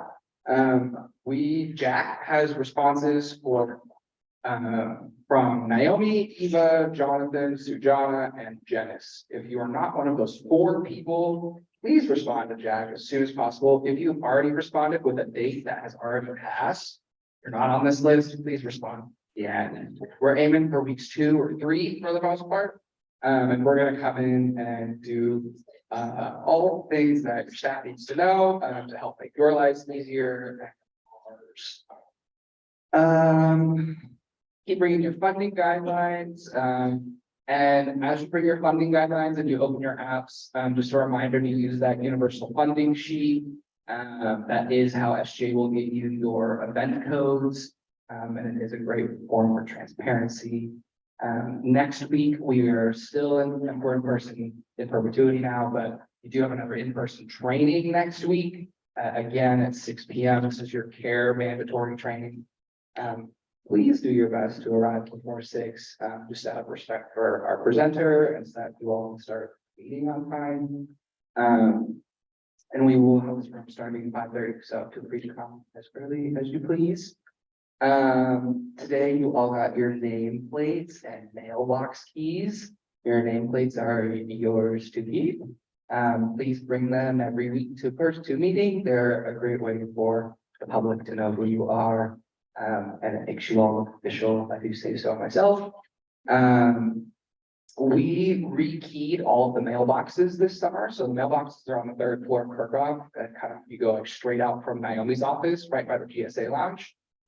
So if you have old keys for the mailboxes, go ahead and recycle or toss those because they no longer work. And please do your best to keep track of these keys. We will be recollecting these keys at the end of the year. They are expensive to replace, I promise. Sorry, just think about the bill.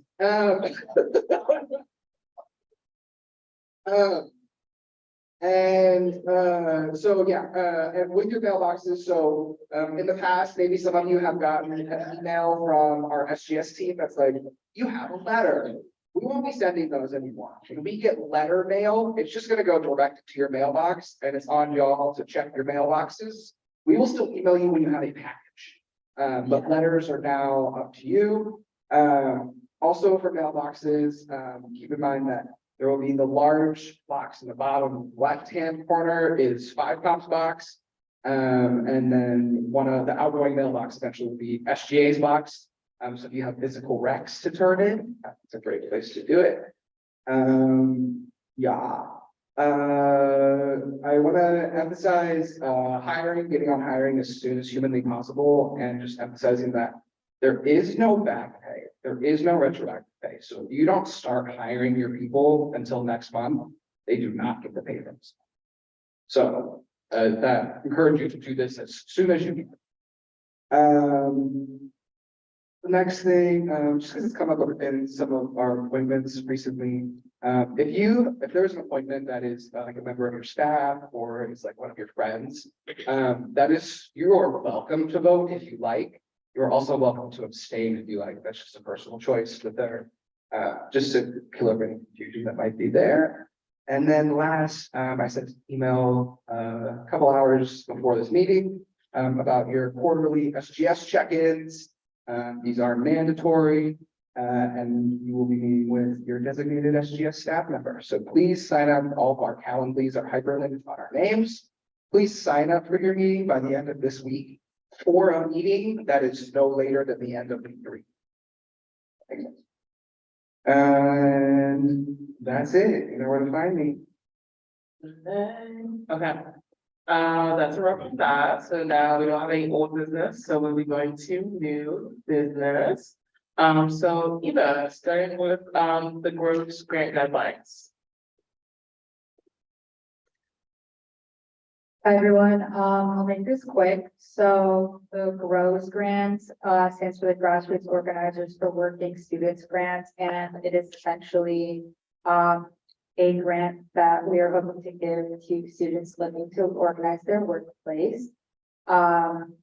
It's a new grant that EVP is starting. We're trying to, be more labor conscious and support student workers this advent. So I'm really excited about this. Ronan, one of my staffers, is the guy for that. He's working AV tonight, so he is a student worker, guys. So Ronan is amazing. This is his work. I take no credit for it whatsoever. That being said, I'm gonna assume that folks have read this since it was on the agenda on Friday. So I move to approve the GROWS grant guidelines for fiscal year 2023-2024. Okay, Eva motion, second, you want to please raise your hand.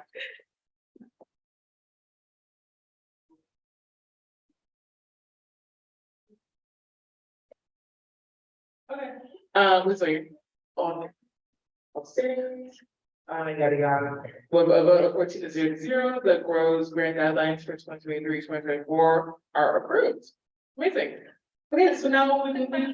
Oh, yeah, of course. Is this gonna be a long-term grant that you kind of do every year? Like this just for this year? Every year, so we'll put in, wait, yeah. I think it needs to be added to the bylaws of your office. Yeah. Just as an institutionalized, and then we can chat offline about like. Yeah. Look at you. Okay, so now we're moving to.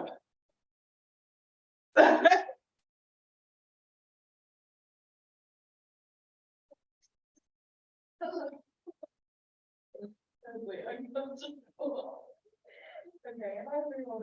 Okay, so I added the SMEC programming fund application guidelines to our agenda to every Our finance director also met with Fernando, so I believe we should be in the clear for those things, but it's pretty much the same as last year. We just take, I believe it's 25K from our commission's budget and designated to outside of USAC, outside of SWC folks to apply to. So like if other sole organizations on our campus want to put on a health or wellness event, they can apply to this. And I think the main thing we have, anyone is on the dog, like number 11, I was like confused about. I thought it was like a new thing, but I guess that wording is taken straight from FICOM, and it's just about like our programming fund members are unbiased when they're looking at the applications. And then SGS, do you guys have anything or no? Oh, no, you're so good. I thought you were saying something like in relation to it. And then we also added the new criteria that I believe it's FICOM or SGA is adding about no electronic forms of payment for reimbursement. We actually bulked up a lot of the like supporting lines about how to actually access the funding, because that was a big problem last year. Yeah, that is everything. Can I get a motion? The SWC program fund application guideline. I second. Sarah motion, Jonathan seconds, all there, please raise your hands. Please lower your hands. All against.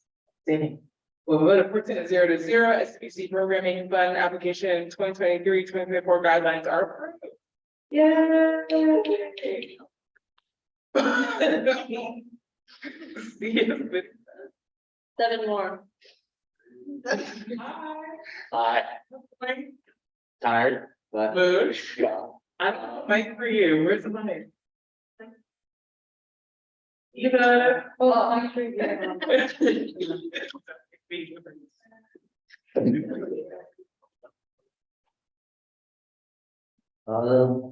Yep. Alright, I'll try to get through these quickly. That's my bedtime, so. The first part is, under definition, or these are the changes we made. Under definition, section D, we cleared up some of the vagueness, to define community service as serving within UCLA and, outside of UCLA. So basically, any service organization that is conducting service to any group at UCLA. The second thing was we changed all the CSP things to sole signatures. Yeah, kind of just a technical thing that needed to be changed.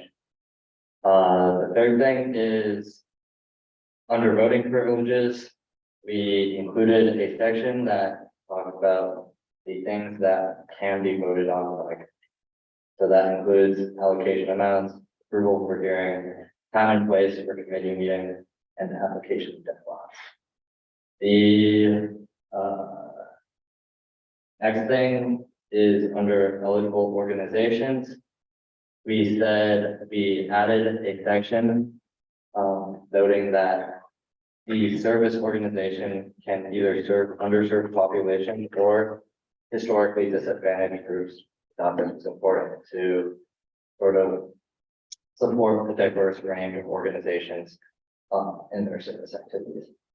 And then the last thing was, as mentioned before, the use of electronic payment sources such as Venmo, Zelle, Cash App are not allowed and will not be accepted. Those were all the changes. Amazing. Can I have a motion? Move to approve the CS mini fund. Second. Ooh, second. Sarah motion. Sarah motion, Megan seconds, all fair, please raise your hand. Okay, please raise your hands. All against? Abstaining. We'll vote of 14 to 0 to CS meeting plan 2023-2024 guidelines are approved. Thank you. Sunrise. Okay, for the USAC Reunion Programming Fund, context is, this is usually done by the Budget Review Director who hasn't been appointed. So, the Budget Review Committee, me, Sarah, Katie, we did up these guidelines and we also shout out to Jonathan for helping us with the new email. There are a couple of big changes, so just want to highlight that to you. We added, in the guidelines that eligible organizations can apply a maximum of 2 times per quarter. So this is new, and maximum allocation per application is $5,000. And the reason for this is that last year we saw a huge amount, a huge amount that was requested, and the budget was just not enough to support it. So this year we wanted to make it clear the guidelines on what is prioritized and what are the regulations, so that we are able to better see through the funds and allocate the money to the groups that need it, and that wouldn't be able to get their funding needs covered by other funds. So if you scroll down, all those are like new. One big thing as well is that we took out transportation as an accepted line item because of the CS Transfer Fund that it's like $4K for an application. So we are hoping that transportation would be applied to that fund instead. And we also brought back hearings. Last year there weren't hearings that were done. So we're going to do hearings this year, and we're going to shortlist organizations who we want to offer hearings to. And I'm going to pass it to Sarah to add on anything.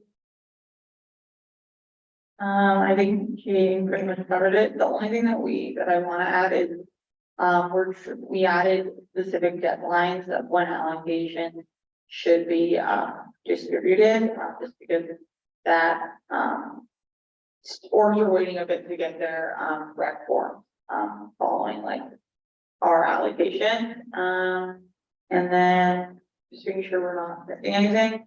Oh, and then just for hearings, we just said that clubs are not guaranteed to receive a hearing. It's based on our discretion. And yeah, that's it. Amazing. Sounds good. I think this will definitely help. Question. John. Yeah. Can we get the viewpoint for line item? The like Yeah, electronic payment. no, Oh, viewpoint neutral. yeah, you can copy it from home. But we do need that. Okay.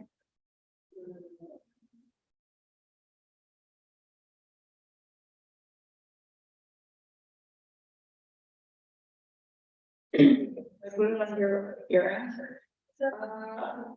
Like. You please.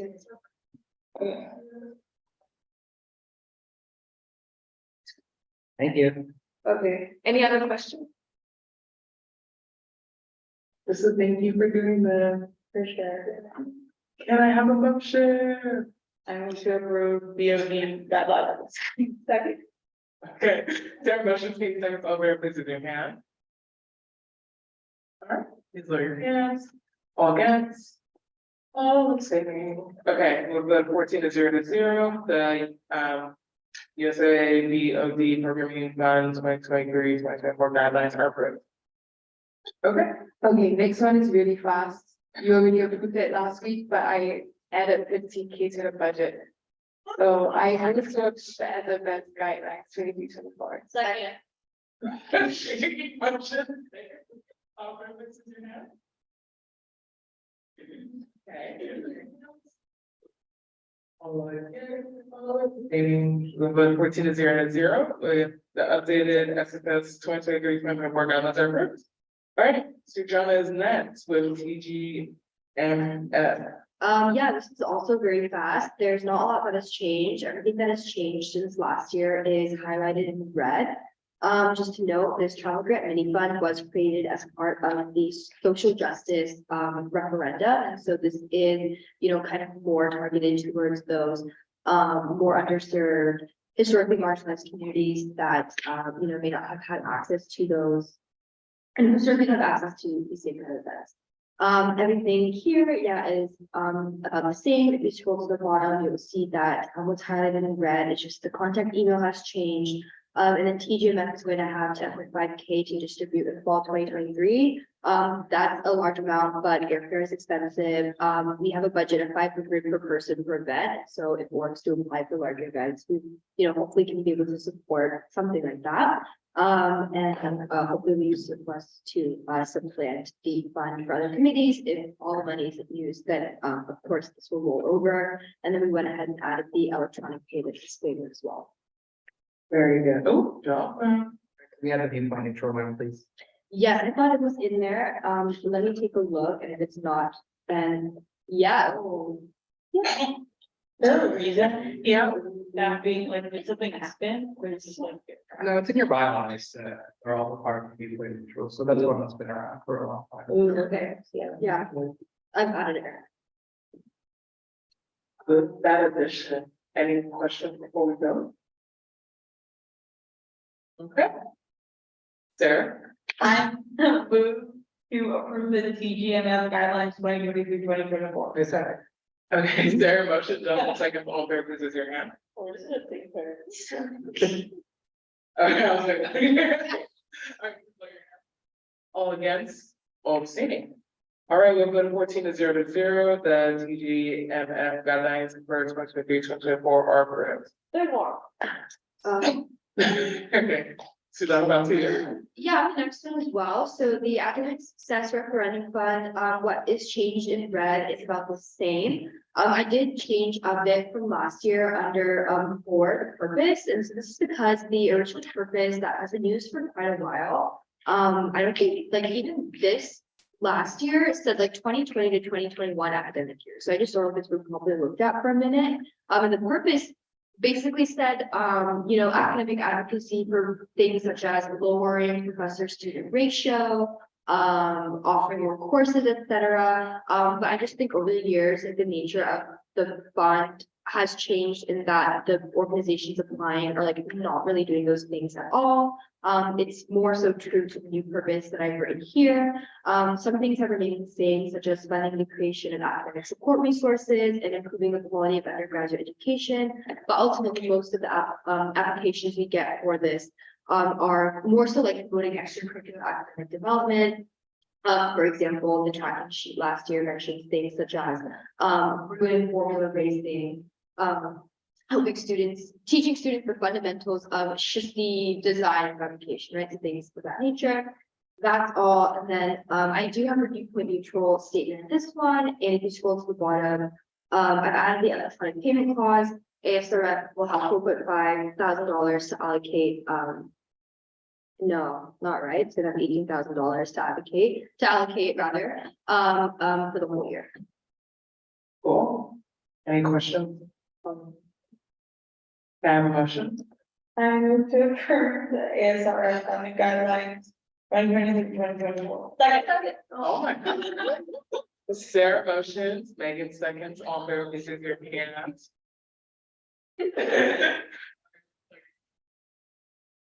All against? All abstaining. We'll go to 14-0, ASRF. Oh my God, wait, yeah, guidelines for 2023-2024 are approved. Okay, now we want to art. We have Alicia. Oh, yeah, okay. Let's go ahead and promote. Jeffrey, Lee. Megan, you got it? Yes. Okay. And Jeffrey, whenever you're ready. Hi, can everyone hear me? Yep. Awesome. Okay, is it okay if I share screen or does everyone have the guidelines in front of them?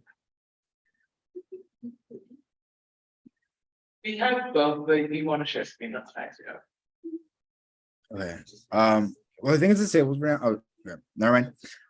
Okay, so I'll just go over the guidelines first. They're pretty much the same, but we like to provide our applicants with two different ones just to make sure that ARC is clear.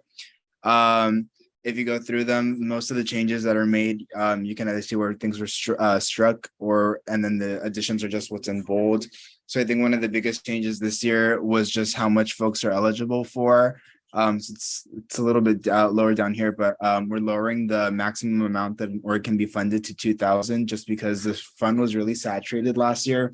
We allocated literally every single dollar and cent that we had, and it still wasn't enough. We had to cut down a lot of allocations. Sort of similar to that, if you look down at the guidelines and then as well as the ARC application itself, you'll be able to see how we've kind of made the funding guidelines a little bit more stringent, just to make sure that only arts related material and events are being funded, just because we were seeing a really big increase in different types of events that weren't being tied to ARC. And I think one thing that we talked about with Alicia was making sure that we were respecting the language of the referendum that funded ARC and making sure that student fees were only going to what students had agreed to in the original language of the referendum. And so that was part of the reason why we did that. Then we also lowered it to just one cycle per quarter, whereas before it used to be 6 different funding cycles throughout the entire year, two per quarter. Now it's just one, but we've made sure to work with SGS and Fernando to make sure that we can cover all of the funding, all of the weeks that need to be covered to have funding available. And we've made them pretty flexible so that the fund is still pretty forgiving, that even if you miss half of the funding for the first part of the quarter, you can always make it up in the second half.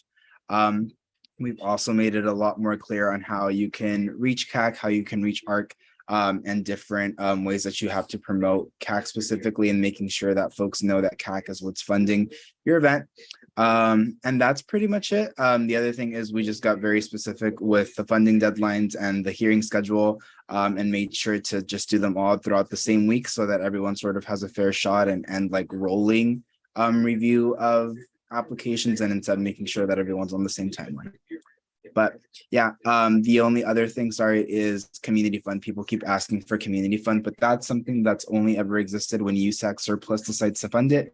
So I think that's what we'll point our folks to, that until we can receive more surplus funding, community is not open. Thank you. Okay, any comments, questions? I just have one comment for the line. I'm just curious, for the final note of CAF reserves the right to change its funding policy to nominate the school year at any time, is that for USAC approval, or is that just can change the funding guideline? Wait, I'm sorry, what was the question? It's a little hard to. Oh, sorry, just for the final note on the last page, it says CAF reserves the right to change its funding policies to accommodate the school year at any time. Is that like with USAC approval, or is that just under CAF's discretion? Yeah, I think if we took any like major decisions, it would be with USAC approval to like change any of the specific guidelines. I think that's more so mainly for like timelines, in case like our committees like overrun with applications and we need to like push back the timeline by a week or something. But I think any specific large scale changes to like guideline structures or how much an organization can receive, like we'll still make sure to bring that to council, but we can make that distinction clear in the guidelines, Sarah, so that that's clear to student groups. Perfect. Thank you, Jeffrey. Any other questions? Cool. Can I have a motion? And so for the argument, our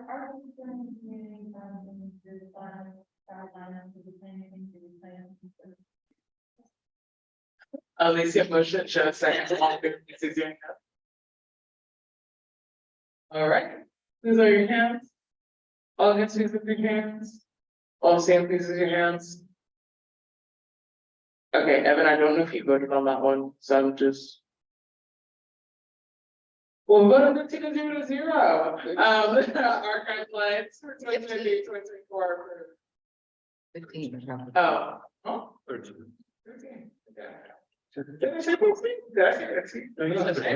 embarrassing. Okay, so lastly, we have Teja Evans. Evan, kick us off. Okay, could I get a screen sharing permissions real quick? Thank you so much, Megan. All right, I'll do this as quickly as humanly possible. Just quickly, not a lot of changes to TGIF guidelines. A lot of it's really just catching us up to the place where the committee's been like now. I think these were last updated sometime in 2019. So it's just tweaking some language to make sure it like more accurately reflects what TGIF does now and how we serve the community. A lot of the changes have been in the language of what we consider environmentalism. So we definitely want to make sure that we're honing in on the aspects of environmental justice moving forward, really expanding the amount of projects and the diversity of projects that TGIF can be used to fund. We added this quick section. Oh, also just quickly, the entire document's color coded, so anything in blue is an addition, anything in red that's crossed out is something that we're removing.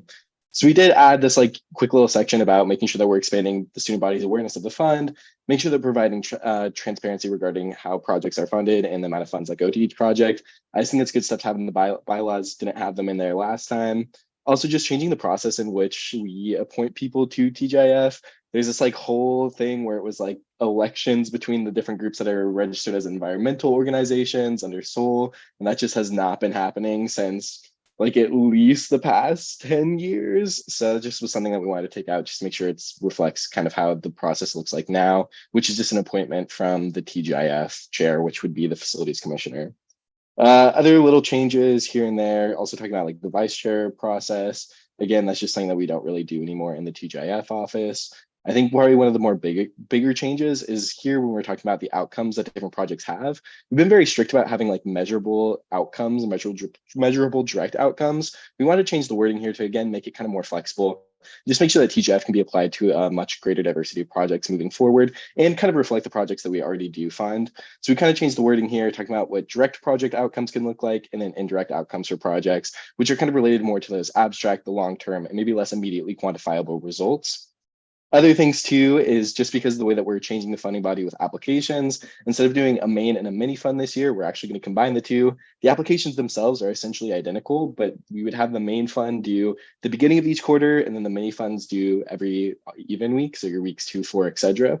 We're just going to combine those two and then have those funds be due at weeks 2, at weeks 4, 6, and 8. That also, again, is just about democratizing the fund and making sure that, you know, especially with that main fund, we'd get a lot of projects that would already know that TGIF existed. And if you didn't necessarily know that TGIF existed, you'd be going for a mini fund and wouldn't be able to get the full amount of funds. So it's just a way to, again, make the fund more accessible to people, make it a little bit easier too with less applications. So you're really just going towards one central one, unless you're asking for something a little bit larger, like a capital X infrastructure investment. And then, yeah, finally have that like one little point that everybody else has had to add into their bylaws about applications should be viewed with neutral criteria. And I think that that's everything else that's like large changes in TJF. Happy to answer any questions. John. Go ahead. Why did you, wait, can I just ask why you decided to remove lower reduce using or reduce using? Sorry, what was the question? It's kind of hard to hear. My bad. In the header, why did you decide to remove reduce usually negative impact? Yeah, kind of that was more of, I guess, maybe a semantics decision. We just wanted to focus more on the positive impacts of sustainability rather than always focusing on reducing, you know, sustainability just at UCLA's impact. We felt that that could include, again, kind of looking at a greater diversity of projects, and especially making sure that we're expanding and acknowledging UCLA's impact off of just the campus, because obviously the things that we do on campus really do affect the wider community. We want to make sure that we can also fund TGIF projects that do have an impact outside of just UCLA and have a better impact on the environment of the greater Los Angeles community. Good, okay. Jonathan, can we have the electronic payment clause, please? Yes, I will add that right now. And then one note for all of you that approved guidelines tonight, or just in general, please send your guidelines, your application, and any info that needs to be updated from the USAC website to Anakin to get that uploaded.